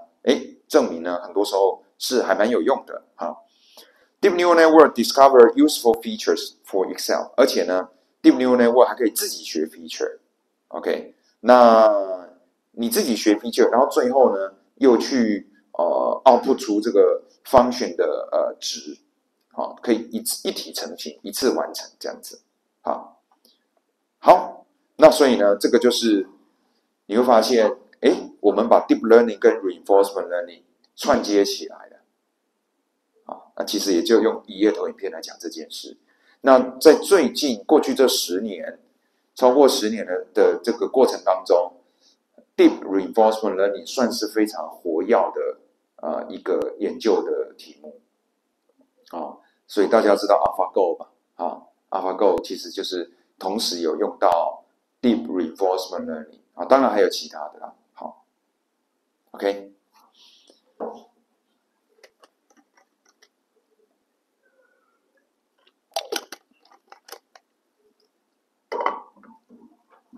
好，有了这些基础之后呢，我们最后讲另外一个分支另外一个叫做 Policy Search。Policy Search 呢，就有点像是我一直在调整我的 policy。只要呢你这个 policy 的 performance 有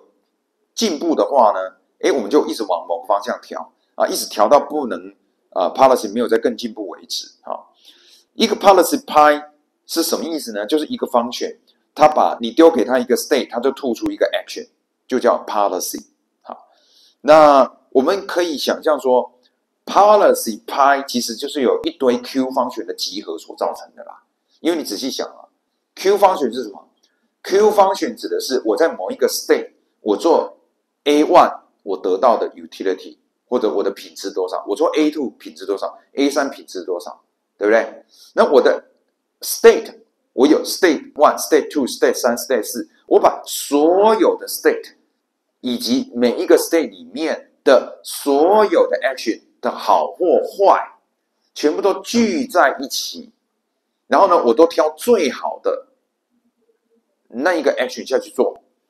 这整个合起来就是 policy。所以说呢 ，pi of s 指的是说我在 s 这个 state。我要做什么动作呢？其实就是我就在 S 这个 state， 我去套它的 Q function， 然后呢取出能够让 Q function 的值最大的那个action A 吐出来，这个就是我要采取的动作。那这整个就是 policy。所以说 policy 你可以把它想象成其实就是一堆 Q function 的集合。好。然后呢，我每一个 state 我都取最好的那个动作来做，这样子。那他说每一个 Q function 呢，你可以 function approximate by a linear function， 或者是 by non-linear function 这样子。那比如说你可以用 neural network 来去表达这个 non-linear function。Policy search， 那 policy search 的意思就是说，那我就去调这些 linear function 或者是 non-linear function 的参数西塔。就相当于我去调整这一大堆的西塔，得到不同的 Q， 那聚集而成就得到了不同的 policy 的意思。所以所谓的 policy search， 相当于是我在广大的这些参数西塔里面，这个空间里面找到一组最好的西塔。讲到这边为止，这个不就是类人机网络在做的事吗？对不对？这就是所以就很合嘛。所以 one problem with policy representation is given by 22.13 就是说 22.13 是这个，就是说这个 formulation 是这样没有错那硬要讲它有什么缺点呢？它的缺点就是说这个 policy 是 discontinuous， 是离散的，就是说我在状态 S， 我要么做 A1 这个 action， 要么做 A2 这个 action，要么做 A3 这个 action， 对不对？我做 A1 这个 action， 我可能得到 3.8 分；我做 A2 这个 action， 我可能得到 5.7 分；我做 A3 这个方向，我可能得到 10.2 分。你有没有发现，当我带入不同的 A 的时候，我 output 出来的东西是，就是应该说，我带入不同的 A， 首先不同的 A 就是它是 discrete。它是离散的，你的 A 是离散的，它是固定的那些，然后呢，你的 output 也是离散的，都是 discontinuous 的。所以呢，虽然说刚刚这整个 formulation 跟类神经网络要做的事情是一样的，但是呢，它是 discontinuous 的function。那就代表说呢，也许呢，我的西塔，我只要变一点点。我几乎无限小的，比如说我的西塔，我从 0.002 变成是 0.0019， 差一点点而已。它对于我最后的结果的影响可能就很大，这样子啊。This means the value of the policy may be changed discontinuously, which make gradient-based search difficult. 那它就让如果我们要把这个 policy search 变成是一个类神经网络的学习问题，就变得很难，因为我们类神经网络学习的最好都是 continuous function， 因为我们过程当中我们都会用到一次微分嘛，对不对？我们要用这个所谓的 backpropagation 嘛，我们要算梯度嘛，对不对？好，那所以说呢，因为这个原因呢 ，policy search method often use the stochastic policy representation, which specify the probability of selecting action A in S。所以它真正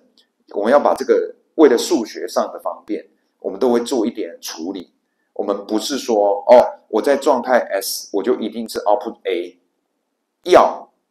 么就是 output A， 要么就不是 output A， 不是这样。我们是 output 出一个几率，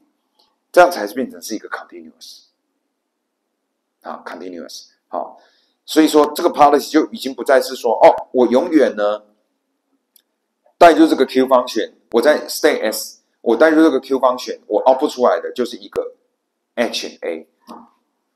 好，或者是 action A1 或 action A2 或 action A3， 不是，我是 output 出你应该采取 A1 的几率有多高。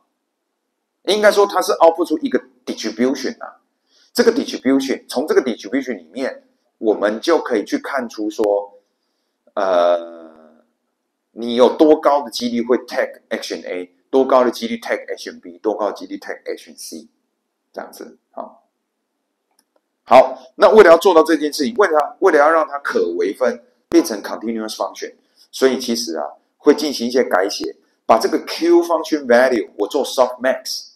让它变成一个几率的一个分布，这样子。那它整个过程，整个 policy search 呢，就可以套用这种 neural network 的状态。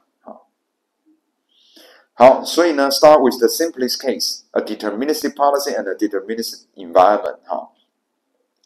那比如说每一个 policy， 我令 rho of theta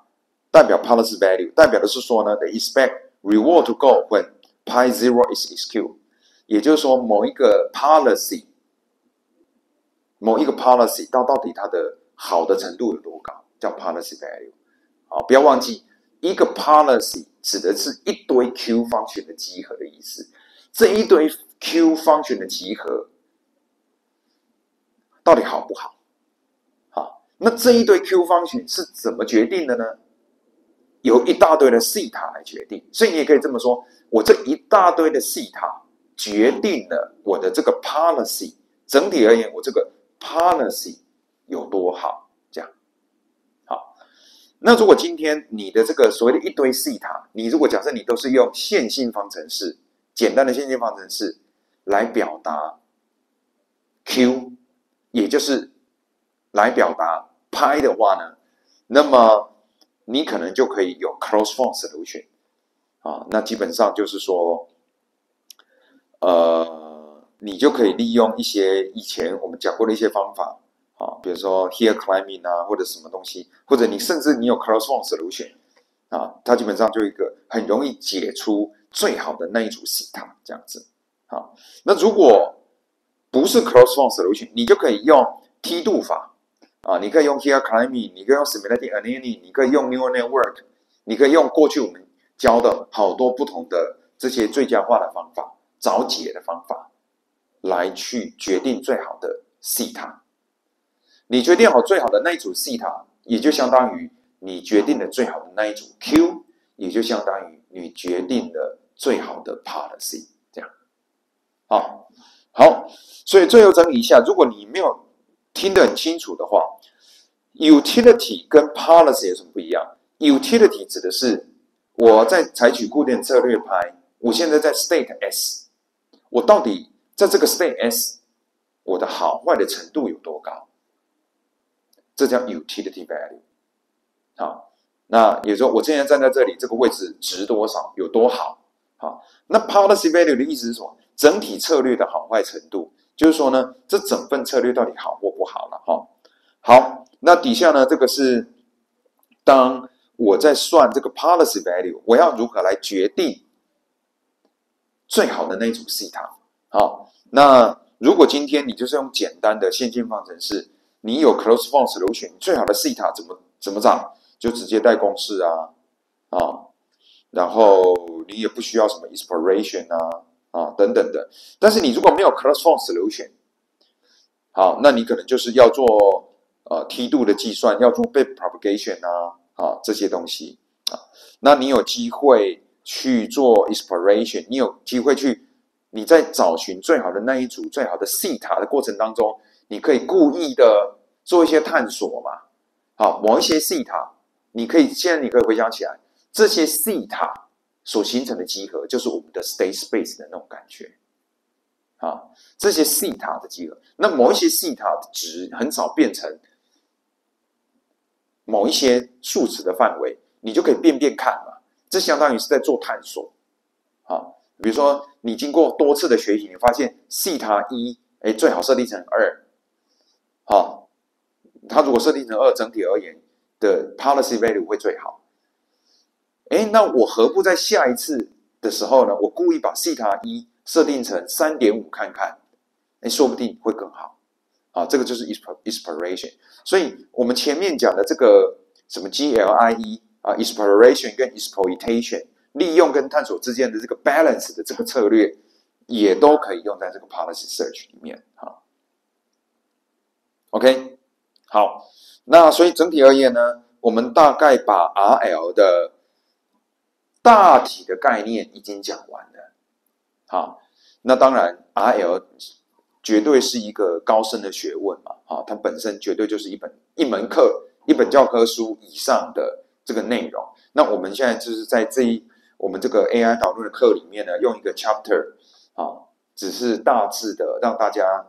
了解一下它到底在干嘛而已啦。说实在的，那它有很多的应用最后2页投影片就在讲说，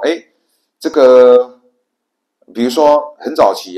1959年、1967年，这个 Arthur Samuel 就已经把它用来做自动做这个 game。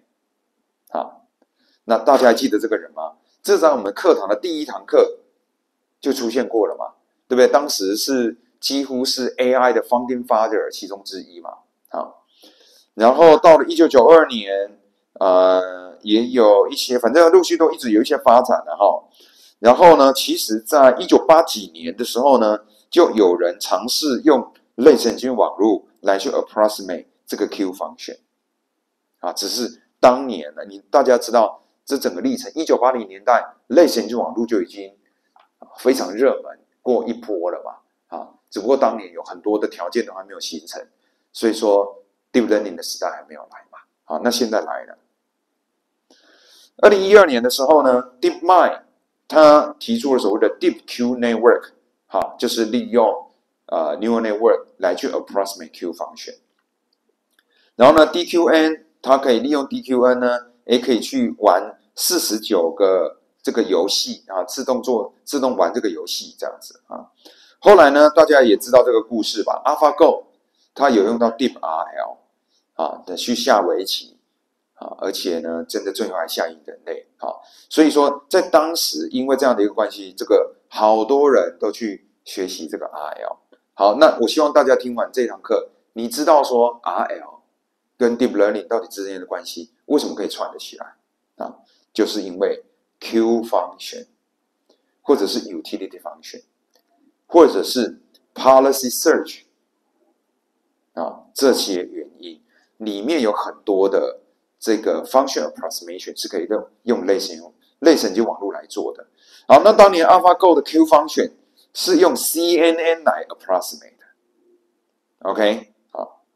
好，那另外一个在控制上面的一个应用呢，有一个有名的一个问题叫做 card pull balancing 的 problem。好，它长这样子，它就是有一个平台，然后呢上面有一根杆子，好，然后呢它就是要去控制这个平台，可能往左移往右移，使得这个杆子跟这个平台的夹角呢越接近90度越好。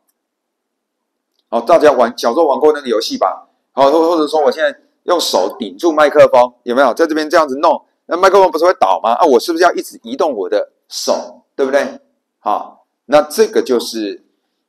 我们希望能够一边的动，一边的学习，怎么样让它的夹角一直维持，尽可能维持在90度。好，那这个是在做 Control 那一边的 RL 的一个经典案例了。那我们这里附了一个 YouTube 的连接，我们来看一下。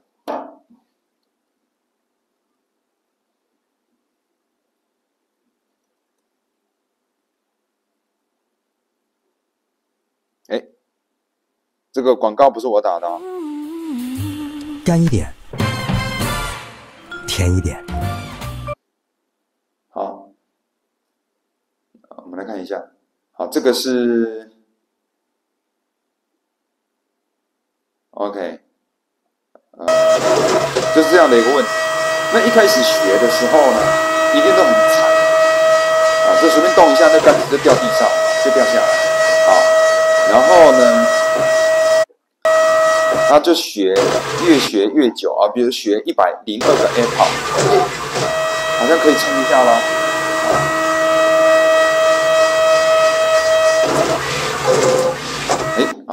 学165个 AirPod 之后，这个已经是很多年前的底线了，我看起来蛮厉害的，对，越撑越久。他就在控制说，我要用什么样的速度，我要移哪个方向，要用什么样的速度。当他杆子夹紧多少的时候，我要停。现在学192个 AirPod， 也维持了很好了啊，后来掉下来，后来就越来越厉害，这样，还故意还可以碰他一下，拍的也是，不错。那192就已经再碰一下，对，不行192。好，学到228个 AirPod。好，这个问题算是在控制方面的，算是经典。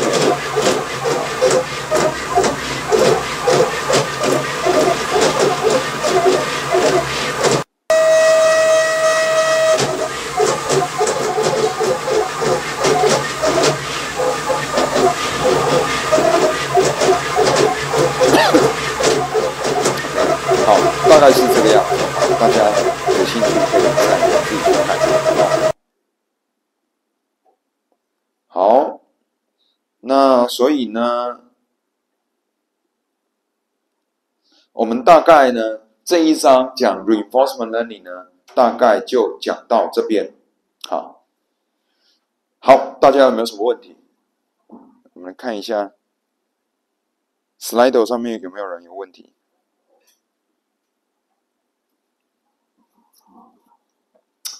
功课的答案会公布让人家参考吗？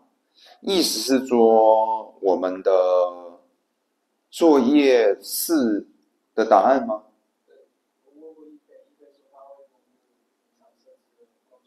？OK， 好，助教说，我们助教会公布隐藏的测试资料的 ground truth。好，期末考试作答中英文皆可吗？是的，好，但是我题目会用英文出啦，好，那你的答案你可以用中文写，也可以用英文写，这样子，好，来，那现场有没有什么问题？没什么问题的话，刚好2点58分，我们好像又是一个段落。好，那接下来我们就要进入到新的内容。好，我们就先休息一下，再回来。好。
来，我们要回来上课了。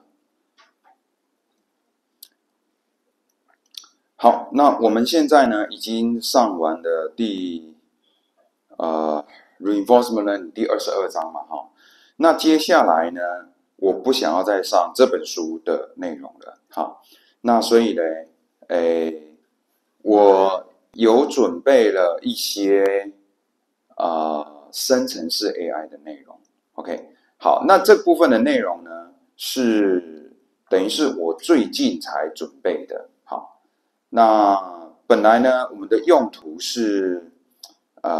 反正就是有一些课堂上的需求。那等一下我会讲一下，就是说在弄这个课程内容的一些目标啦哈。那因为这部分的内容算是我们第一次做，那内容也还没有完成，所以呢，我们就是做多少算多少，讲多少这样子。好 ，OK， 好，那所以接下来的内容呢，包含下个礼拜我们刚刚一开始上课有提过，就是说我们下礼拜是会用录影的这个上课的方式。好，那主要都是会朝这方面来做。好，那我们在这里的目标啦，我不知道能不能达到，但我希望是有一个所谓的建构在地智慧应用的多模态生成式 AI 啊，这是整个课的一个大致的一个模型，一个方向。好，那我们的目标是希望能够介绍人工智慧给广泛的各个科系的教职生啊，那尤其是根据个别不同的领域的知识。那你可以用你自己 local 的 data 啊，虽然我们现在很多做研究，我们用的都是公开的资料集啊，但是有一些我们自己 local 端的资料是特别有意义，或者是不适合放在公开的网页上，你直接去问 ChatGPT 或者是问最新的这个 Gemini 3，是不适合的。那你可能要在本地端来做这些分析跟探讨。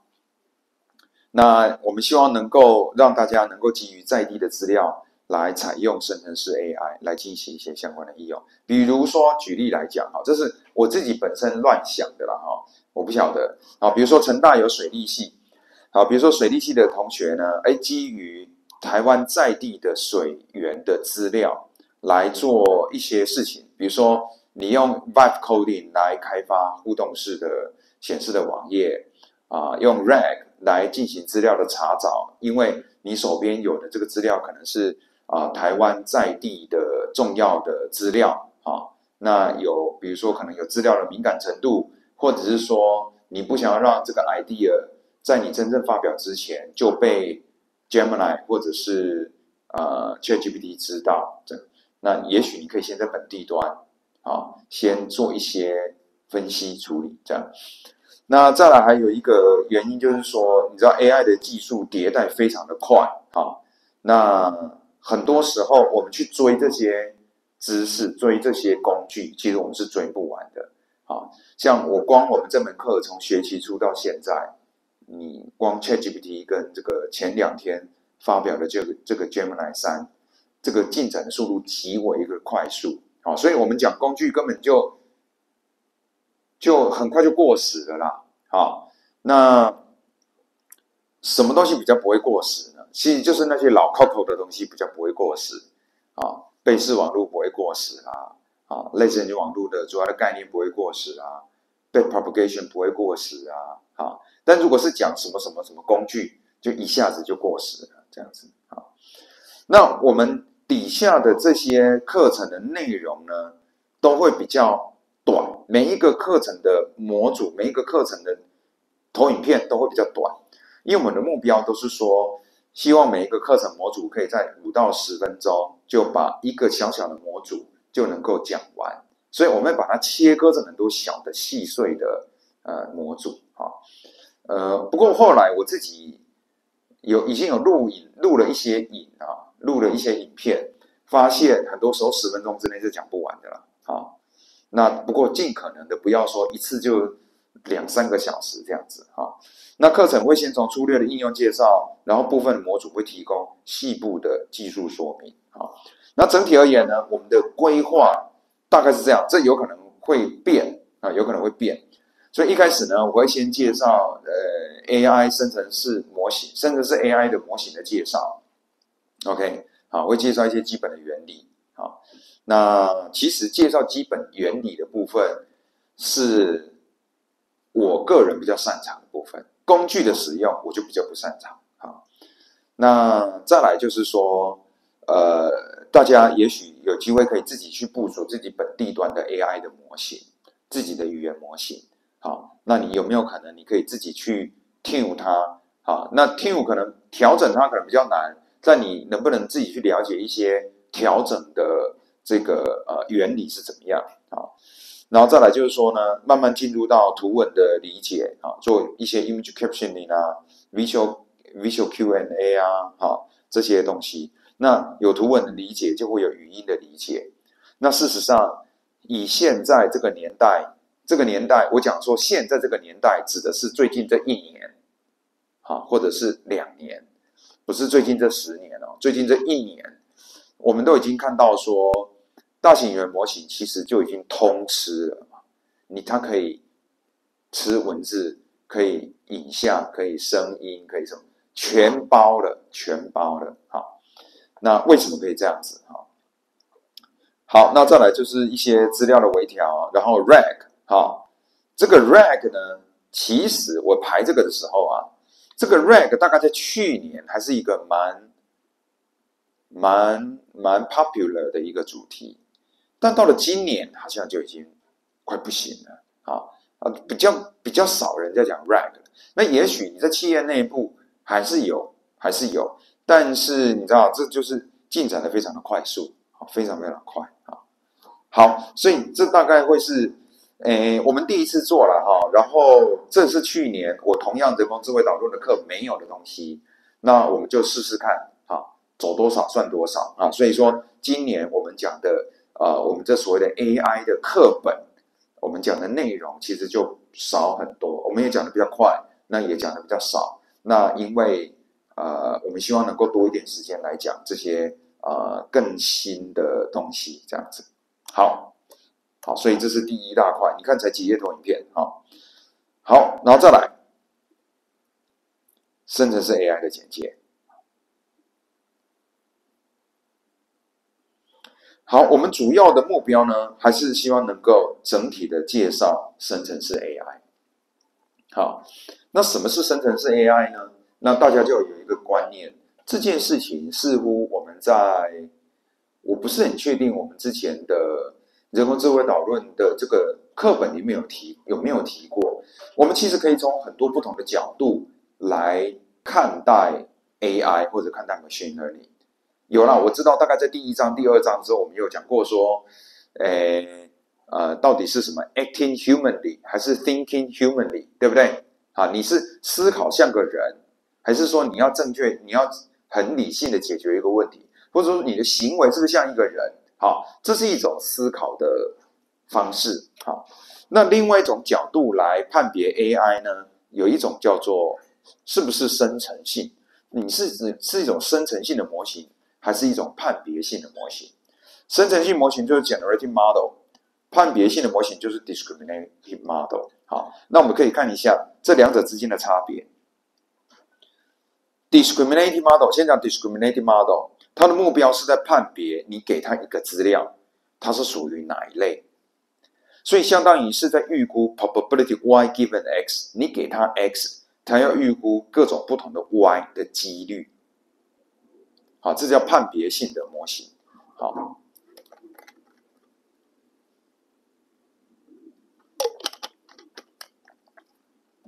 好，比如说大家过去在 AI 课本里面学过的什么东西是属于判别性模型？比如说 SVM， 有没有？ SVM 是我现在给你这一组资料点，你要判别它是属于，大家还记不记得？这样子的震波的情况，它是属于核子试爆所造成的地震，还是自然板块移动造成的地震？它就是一种判别性的区分性模型，判别性模型，它的判别你这个资料是属于哪一类。好，但如果是生成性模型的话，它的逻辑是，它认为这一堆资料背后隐藏着一个 distribution，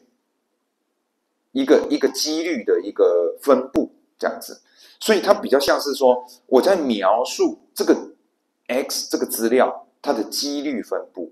或者是说这样子的 X 跟这样子的 Y， 这样子的振波的指数 P 波 S 波的指数，跟它是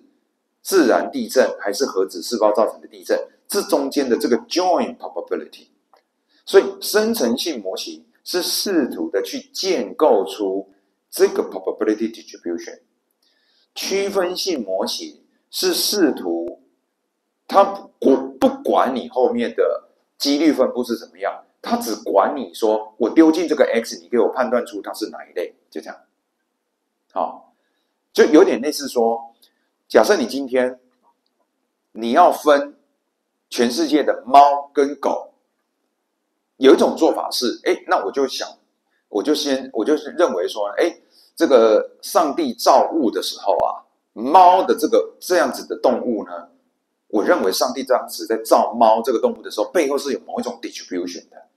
它是一个系统某种参数，所以我就要想尽办法把这个参数找出来，我就可以描述全世界所有的猫，以此类推，我也可以描述全世界所有的狗，这样子。对，我可以建一个类神经网络，把全世界的猫取 feature 出来，建构出一个类神经网络的参数，然后呢，我就可以判别出它是猫，好，或者说狗的模型这样。那所以有一个新的动物进来，我就把它的特征取出来，丢给猫的模型看看，丢给狗的模型看看，然后判别出它是猫还是狗。这个是生成性模型的逻辑。那区分性的这个或者判别性的模型呢，指的就是说，我才不管你猫或狗，你所谓的上帝的参数是什么，几率分布是怎么样，我不管，我只要知道说 ，OK， 反正我现在收集到一大堆的猫的照片，一大堆狗的照片，对不对？我只要有办法，现在有一张新的照片进来，我只要有办法判别，它应该是比较像是猫这一堆的照片，是狗这一堆的照片就好了。我不管你猫是怎么形成，狗是怎么形成，我只要能够判别你是比较像猫还是比较像狗就好了。好，这是两种不同逻辑哈。那所以说呢，生成性模型呢是在学习资料的整体分布，区分性模型是在学习特征跟标签之间的关系哈。那生成性模型就可以拿来进行生成内容，比如说你如果能够知道猫的 distribution 的话，那你就带入一些参数，然后你就可以根据这个 distribution 就 sample 出一个猫出来啊，你就可以 sample 出一组参数，这组参数代表的就是某种猫啊，比如说短耳猫哈，或者是什么什么折耳猫哈，然后呢山猫什么 whatever， 对不对？就会有这样子的一个好，所以它可以拿来生成内容。那如果是 discriminating model 呢，只能够用来分类或者是判断啊，它是猫还是狗，它比较像猫还是比较像狗这样。好，所以说呢，这个 probability 呢，生成性模型是学习资料本身的分布。那 discriminating model 呢，这里学习的是如何判别是哪一种标签。好，所以生成式 AI 基本上你把它想象成，它就是要去建构 generative model。好。那以我们现在最熟悉的生成式 AI 的应用，大概就是像 ChatGPT 啊，你问他一个问题，他就回答你答案这样子啊。那他之所以能够回答出这些答案，是因为他背后已经有一个超大的模型，能够描述全世界各种不同的语言的 distribution。所以说呢，你问他问题，他读完你这个问题之后理解，开始吐出第一个字。那当他吐出第一个字之后呢，他就知道说 OK， 我刚刚吐出这一个字，那接下来我的第二个字要吐出哪一个字？那接下来吐出哪一个字？接下来吐出哪一个字？那当然你要吐出来的字会跟你问的问题有关，那他就一个字一个字这样吐出来。而实际上他真正在运作的时候，他不是吐出一个一个字啊，它是吐出一个一个 token。好，那这是我们之后会再讲到。好，那所以说呢现在大家最熟悉的就是像聊天机器人或 ChatGPT 这种，你问他一个问题，你问他一句话，或者你跟他打招呼，他根据你打招呼的内容，他就回复一段话。那他回复出来的这段话，其实就是一个一个 token 吐出来，然后呢聚集成一个字，然后形成一句话这样子。好，所以大家比较常见的一个应用情境可能是聊天机器人。你可以画图，比如说你现在可以输入一段文字，叫它画出一个符合你这段文字情境的图片。好，那这怎么做到的？为什么图可以变成文？为什么文字可以变成图片呢？事实上都是因为它在进行后端的处理的时候，都已经把文字变成 token。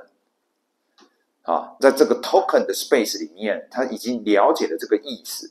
接下来有了这个 token 之后，它要输出一个影像。那它输出的影像，它也不是直接输出影像，它是输出影像的 token。是先输出 token 完之后，再把它转成我们人可以理解的影像的形式。OK， 那甚至像右边的这个其实是几个月之前那个吉卜力之乱嘛，对不对？你可以输入一张影像，叫它转成吉卜力风格嘛，对不对？那其实就是你输入的可以是影像，那它就会把这些影像呢，经过一些处理，就变成一堆影像的 token， 然后呢，再把这些 token 经过一些处理，变成有吉卜力风格的 token， 然后再回归变成一个吉卜力风格的影像。好，所以全部都是在 token level 或者 embedding level 来做事情。好，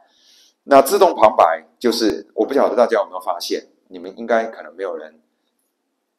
会去看我们之前上课的影片吧？好，在座的各位一定不会吧？我不知道线上的同学会不会啦。好，你如果有回去看，比如说上上礼拜我们上课的投影片，我们有字幕了啊，我们有字幕啊。事实上，提供字幕的这件事情呢，是本来学期初我就有被要求说要做啊。那原因是因为我们 TAICA 的这个联盟，我们为了要照顾到说，可能有一些特殊的学生，比如说可能有外籍生啊，这一点我虽然没有做到了，好，我那个 YouTube 字幕我不是很会弄哦。Anyway， 就是说如果有外籍生，他要上我这个课，我最好可以提供英文字幕，对不对？好，那事实上我也已经产生英文字幕了，但是我不太确定 YouTube 要怎么把它加上去。好，它好像 default 都是中文字幕，好，但应该可以试一下。好，总而言之呢，其实成大计算机中心已经有提供给影片生字幕的功能。好，所以说呢，我就是用成大计中的这个功能呢，我就把我这个过去录影的影片连结丢上去，然后它就帮我产生出字幕，然后我再把那个字幕 download 下来汇入到 YouTube 这样子。好，那这为什么可以自动旁白？就是因为现在一直在收音嘛，收我的声音，然后我的声音也一样会变成 token， 然后它就进行本来是声波的讯号，声音的讯号，然后变成声音的讯号的 token， 然后再转成文字的 token， 然后它就可以 output 出文字的字幕，这样子。好 ，OK， 好，那当然可以做一些 summary 好，可以做一些 summary， 好，摘要，你给他一篇文章，那你也许可以做一些摘要什么等等的，这是甚至是 AI 的应用情境，我想大家这边都应该理解很多了。那另外一个呢 ，Vibe coding， 好。那 Vibe coding 就是写程式嘛，好，写程式这件事情呢，大概是在今年年初才提出来的，2025年年初好，是 Andrew Karpathy 提出来的概念。Andrew Karpathy 我们在第一个小时我们也提到这个人的名字，好，那 Andrew Karpathy 是一个 AI 大神，很厉害的工程师跟研究者，他的指导教授是李飞飞，李飞飞的学生，当时最早在你可以想象得到 ImageNet 那个时代，然后提出一些很新的一些研究工作，当时那个年代，所以他算是 Deep Learning 一开头的时候就已经是大神的那种。好，那他呢就是大概在去年开始啊，今年年初，就说 OK，以现在的生成式 AI 的这个能力啊，它基本上可以用口语描述就可以写程式了啊，它称呼叫做 Vibe Coding 啊。那他说开发者可以不用再关心程式的细节，而是根据应用程式的画面功能，直接用自然语言的方式来提出他的需求，那请 AI 帮忙修改写程式。啊，所以后来很快的呢，就出现各式各样不同的程式设计的工具，啊，比如说 Cursor 啊，好 Cloud 啊，Visual Studio Code 啊，等等等等的，好，当然也包括2天前 release 的 Gemini 3，好，因为我看到一些人的评测的功能已经非常强大了啊，非常强大。那但是当然所以是现在这样讲啊，就是说。这部分偏聊天了哈，这部分偏聊天，就是说很多不是理工背景的同学，其实也可以写程式了啊，他就 Vibe Coding 就可以写程式了。那所以在座的理工的同学，你怎么办呢？你怎么办呢？好，这是一个 issue。另外一个 issue 是，大家应该也有看到新闻，在美国最近。很多 AI 巨头都在裁员，因为简单的写程式的工作 AI 都可以完成了，所以它不再需要最基础会写简单程式的人了，因为 AI 就已经可以完成。然后呢，你刚毕业的那些人，你能力没有很好的，他也不需要了。所以这的确就是一个issue，就是说。这些初阶的会简单写程式的理工的人，有点不被需要了，因为公司不需要聘你了，用 AI 就可以解决了。好，那这个 issue 是在美国是现在已经发生了，在台湾还不确定。好像还没有很严，因为台湾环境跟美国矽谷那边还是不太一样啊。他们就是不留情面，啊，没有在什么留情面，反正不需要你就是不需要你，就是裁掉多少万人这样子。好，那这个的确是，尤其是在座的各位同学，这个是你需要注意的点。好，那所以说 ，OK， 写 code 的人。最后被自己开发出来的东西淘汰掉，这样子，好，有点可怕。好，那除了这个 Vibe Coding，当然另外也有很多人在反思 ，Vibe Coding 真的那么厉害吗？其实以高阶的 programming 的人员来讲 ，Vibe Coding 也造成了一些反思，就是它也许对于你的生产力的提升没有到想象中的那么好，因为。如果是针对一个本来就不会写程式的人，因为 Vibe Coding， 它可以 implement 出一些简单的 app 或者是系统的话，这当然很有帮助。可是对于已经很会写程式的人，你用 Vibe Coding， 他反而会觉得说，因为 Vibe Coding 会有幻觉的问题，会有 bug 的问题，那你要去为了那件事情你来 debug， 然后你去处理那个幻觉，搞不好花的力气。还比你干脆你自己一个人从头到尾自己全部处理还来的那个，我全部都我自己来还比较快啊，我就不用花力气去那边 debug 这样啊，这也有人提出这样的一个过程啊，就是说你在写程式的那个 mindset， 你的那个心流啊，你身处在一种弥留的状态，你写程式很入迷，在弥留状态你很认真在弄的时候，你如果中间有 Vibe Coding 来 introduce 新的幻觉，会有点打扰到你的整个开发的那个过程。也有人是这么提的，好，但总而言之，目前大概的一个共识，大概就是说，Vibe Coding 可以方便你从无到有，很快的从无到有，这件事情大概是肯定的啦。从无到有，然后有什么？有一个简单可以用的 App， 这个是。OK 的，但是如果是复杂，需要做各式各样不同的调整的，也许目前还没有那么可以适用啊。好，那另外还有一个今年也很重要的一个趋势就是 agent， 好 ，AI agent。那有别于一问一答，我们问个问题，他回答一个问题 ，AI agent 它可以拥有更多的能力，包含了有它可以去感知啊，比如说它可以知道。以目前我们看到的例子来讲，比如说它可以看到说，你可以把你目前看到一个网页直接丢给 AI， 好，然后它就可以知道说你目前这个网页里面的各个不同 component 代表的意义位置在哪里。然后比如说现在不是都号称说，你可以叫 Gemini 安排一个行程吗？比如说几月几号到几月几号我要去什么国家，给我安排一个行程几天，帮我订机票，对不对？他不是号称说都可以帮你安排，然后直接帮你订机票，什么等等都会做吗？那就是 AI agent。好 ，agent 这个字，你有没有发现，我们课本 Chapter 1就开始讲 agent 了嘛，就是代理人嘛。那当时我们讲 agent 的定义是极为广泛的，就是一个能够帮你做事情的一个系统或一支程式，就是这样一个 agent 嘛。好，那现在这里的 AI agent 就是说它包含感知，它可以确定你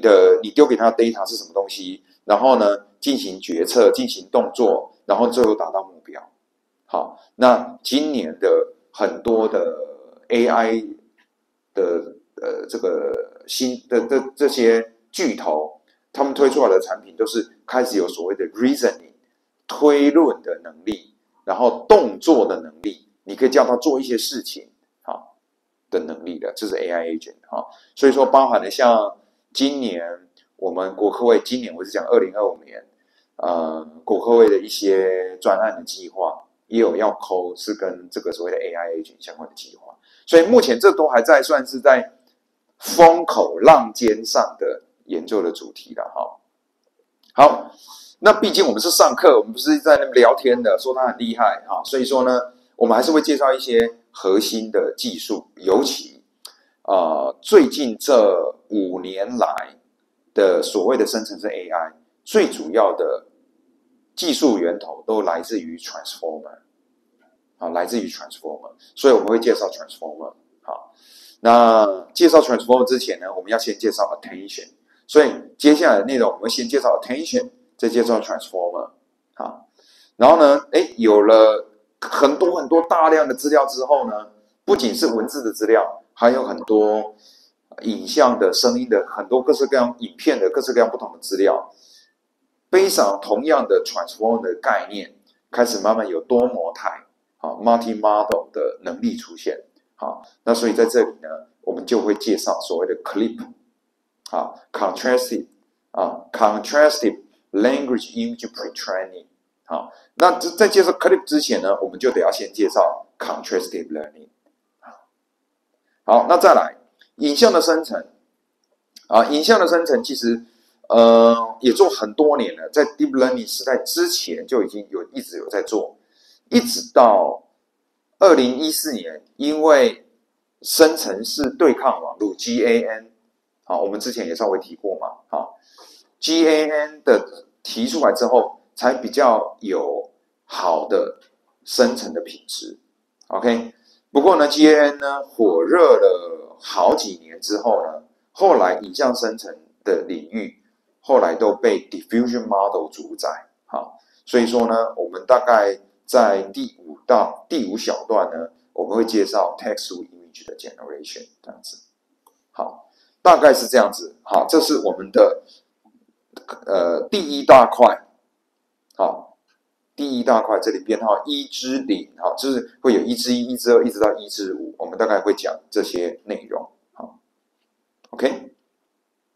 好，再来，我们要来讲 attention。在讲 transformer 之前呢，我们要先来介绍 attention。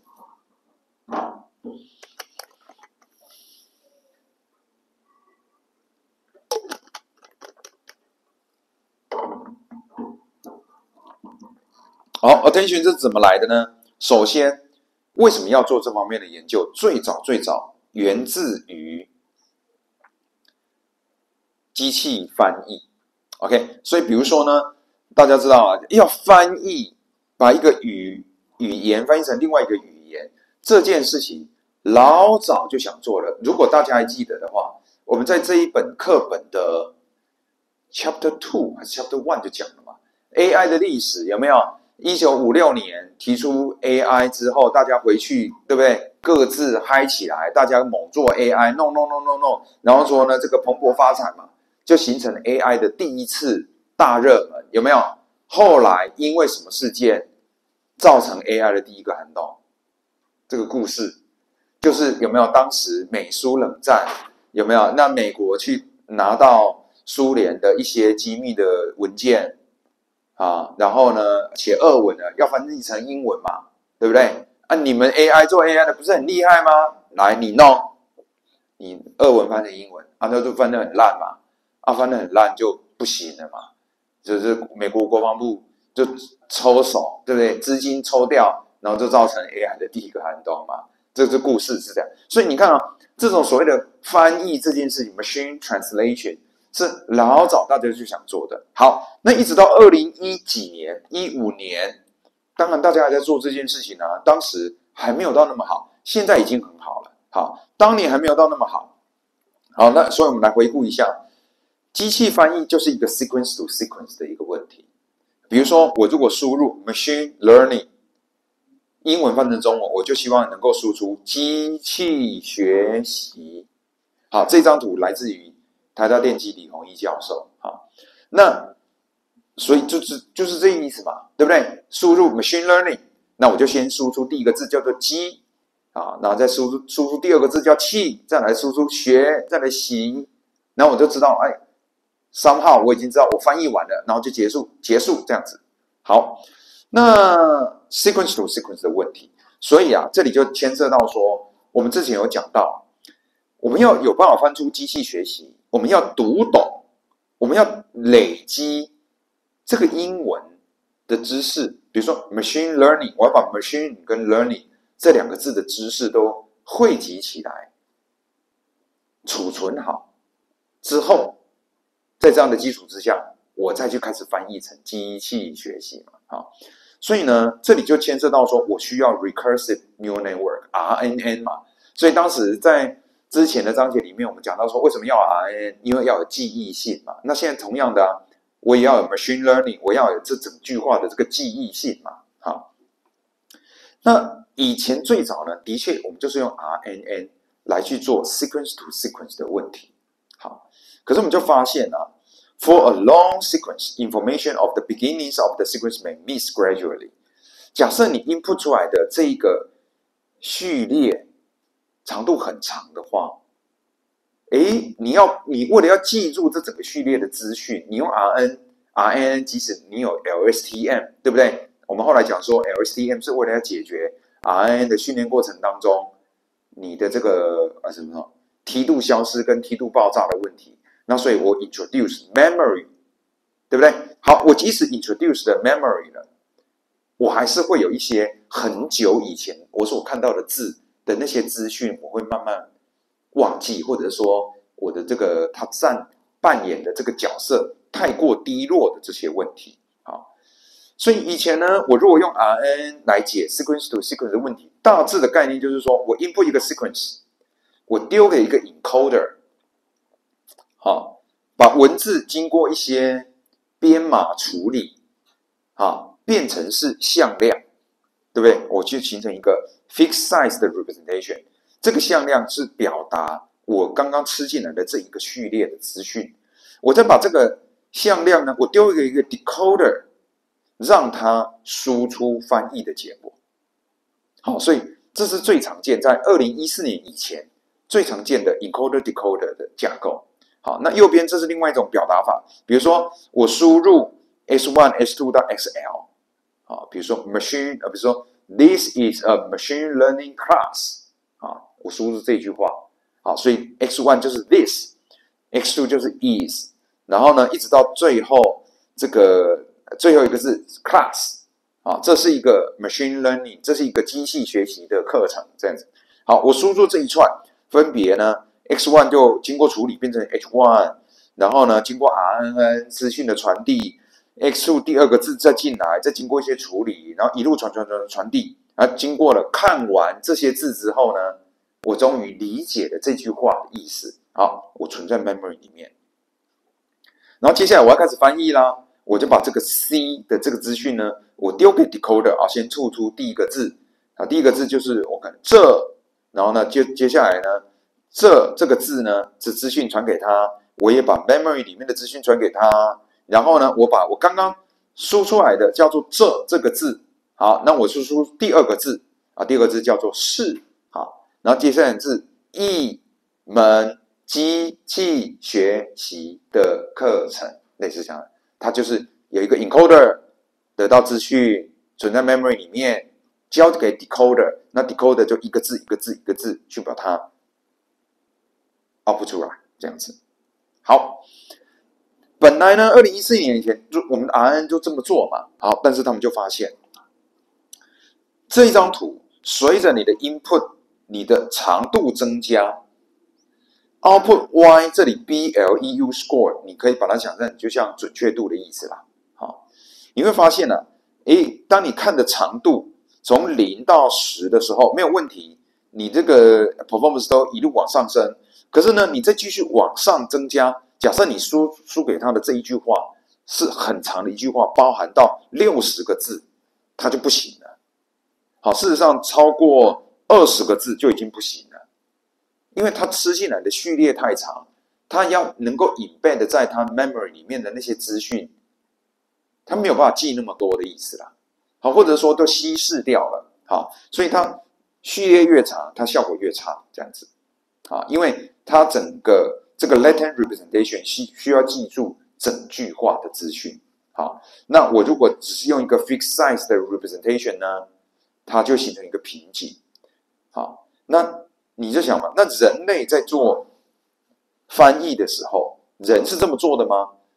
他是一次读完一整句话，把它存在脑袋里面，然后一次去这样子一个字一个字 decode 的吗？事实上不是。所以这里就有一个想法，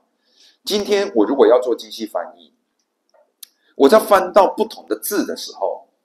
我感觉应该要注意到我原本那句话的不同的地方。比如说底下这是一个一样都是从这个网址里面所得到的一个例子它是要把英文翻成德文。比如说英文是说 I ate an apple， 然后我翻成德文就会变成是这个，当然我不会念德文啦，好，但是它的意思是，比如说这个字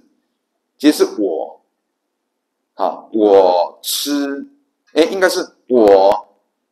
已经一个苹果吃了的意思。OK， 所以就是说，当我要 output 出第一个字，因为德文的文法跟英文文法可能不一样第一个我要 output 出第一个字的时候呢，我比较注意到 I 这里的资讯。第二个呢，我比较注意到 ate， 我吃了，是吗？吃了，好，然后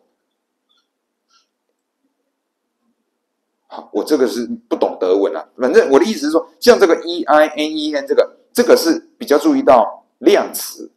然后呢 APFEL 应该是注意到 apple 这个字，然后呢这个是吃的意思，然后呢这两个字合起来应该是我已经吃了的意思。所以说，当我在翻译最后这一个的时候，我其实并不是说我注意到最后一个字我其实是注意到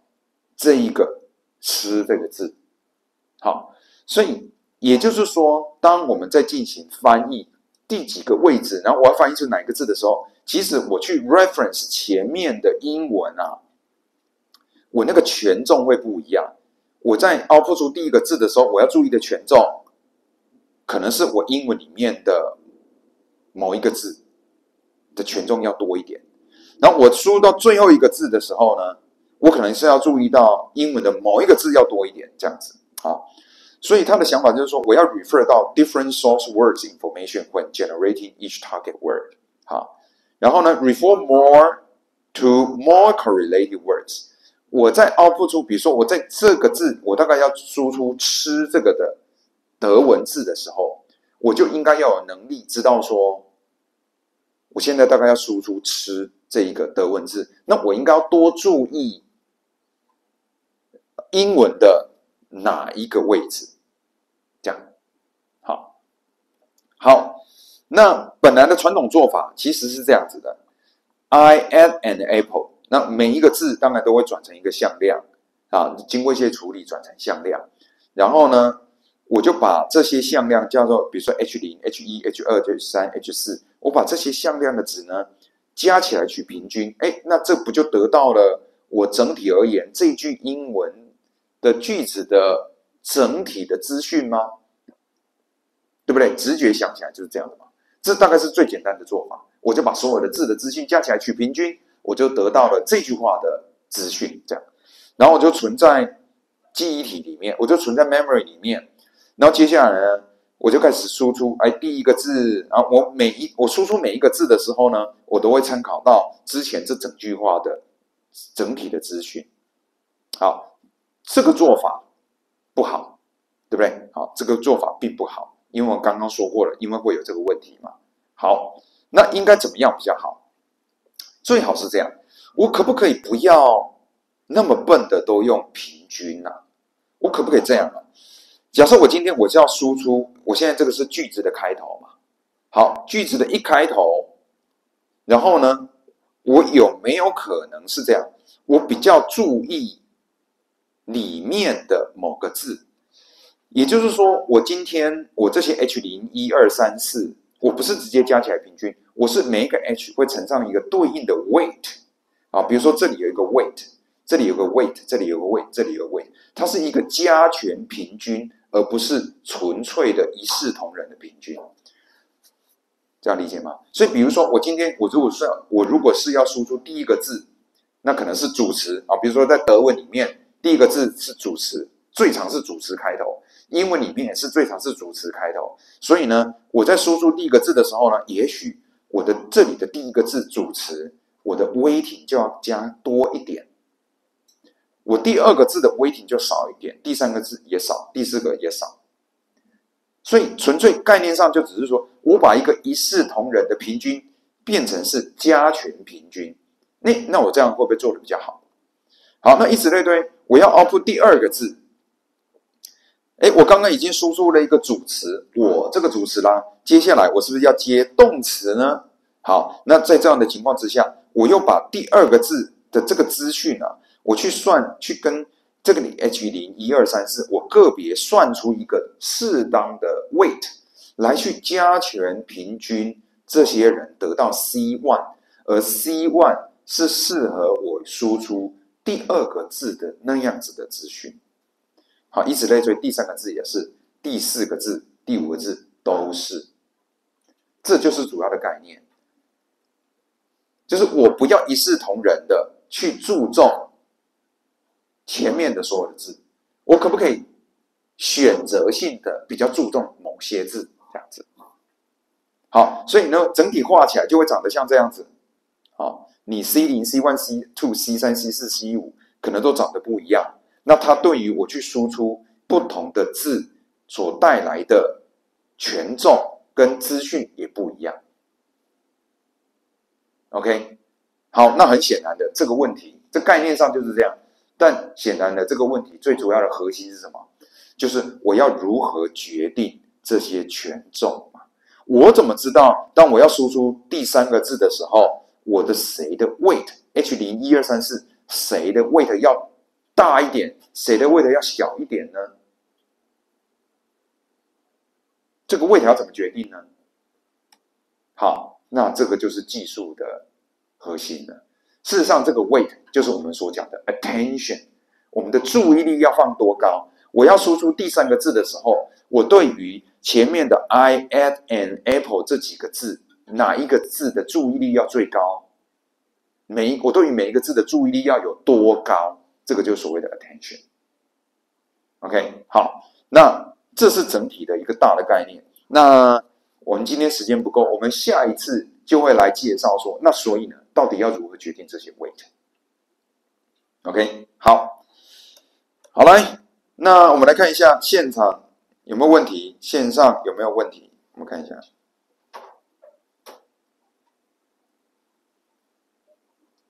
好，没有问题啊。没有问题的话，我们就先有线上的抽奖表单，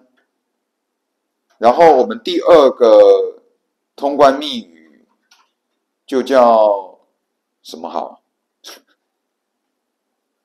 ？9987好了，随便乱讲啊。好 ，OK， 那就请线上的同学，你可以扫 QR code 填表单。现场的同学，来助教有没有准备号码牌？你可以发下去了。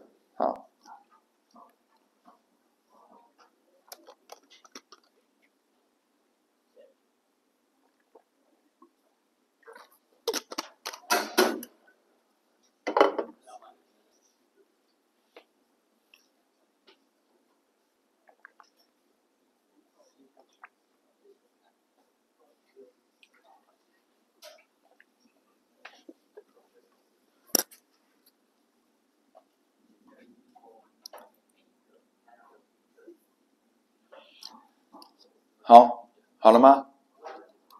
好，我今天用别的程式来随机做好了。我用 Gemini 试试看。好，手机这个，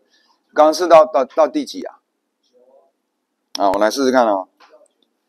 请从1到9随机抽出6个数字，数字不可重复。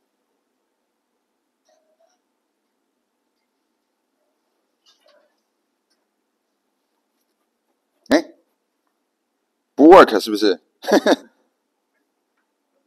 是因为网络有问题吗？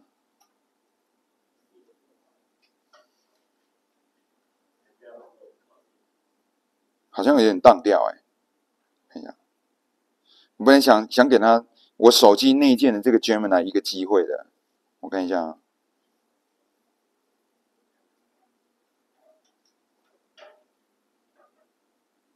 哦，应该是当掉吧。好，那我再来一次，请从1到9随机抽出6个数字，逗点，数字不可以重复。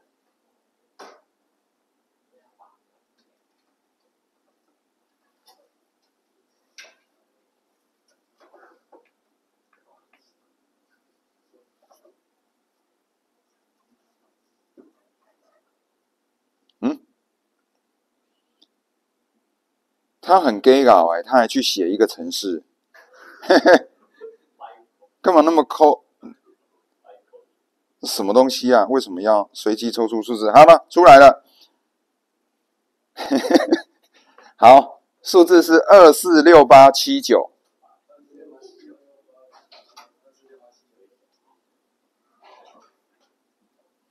好 ，OK。那抽到的同学，请去找助教登记，好，去登记你的个人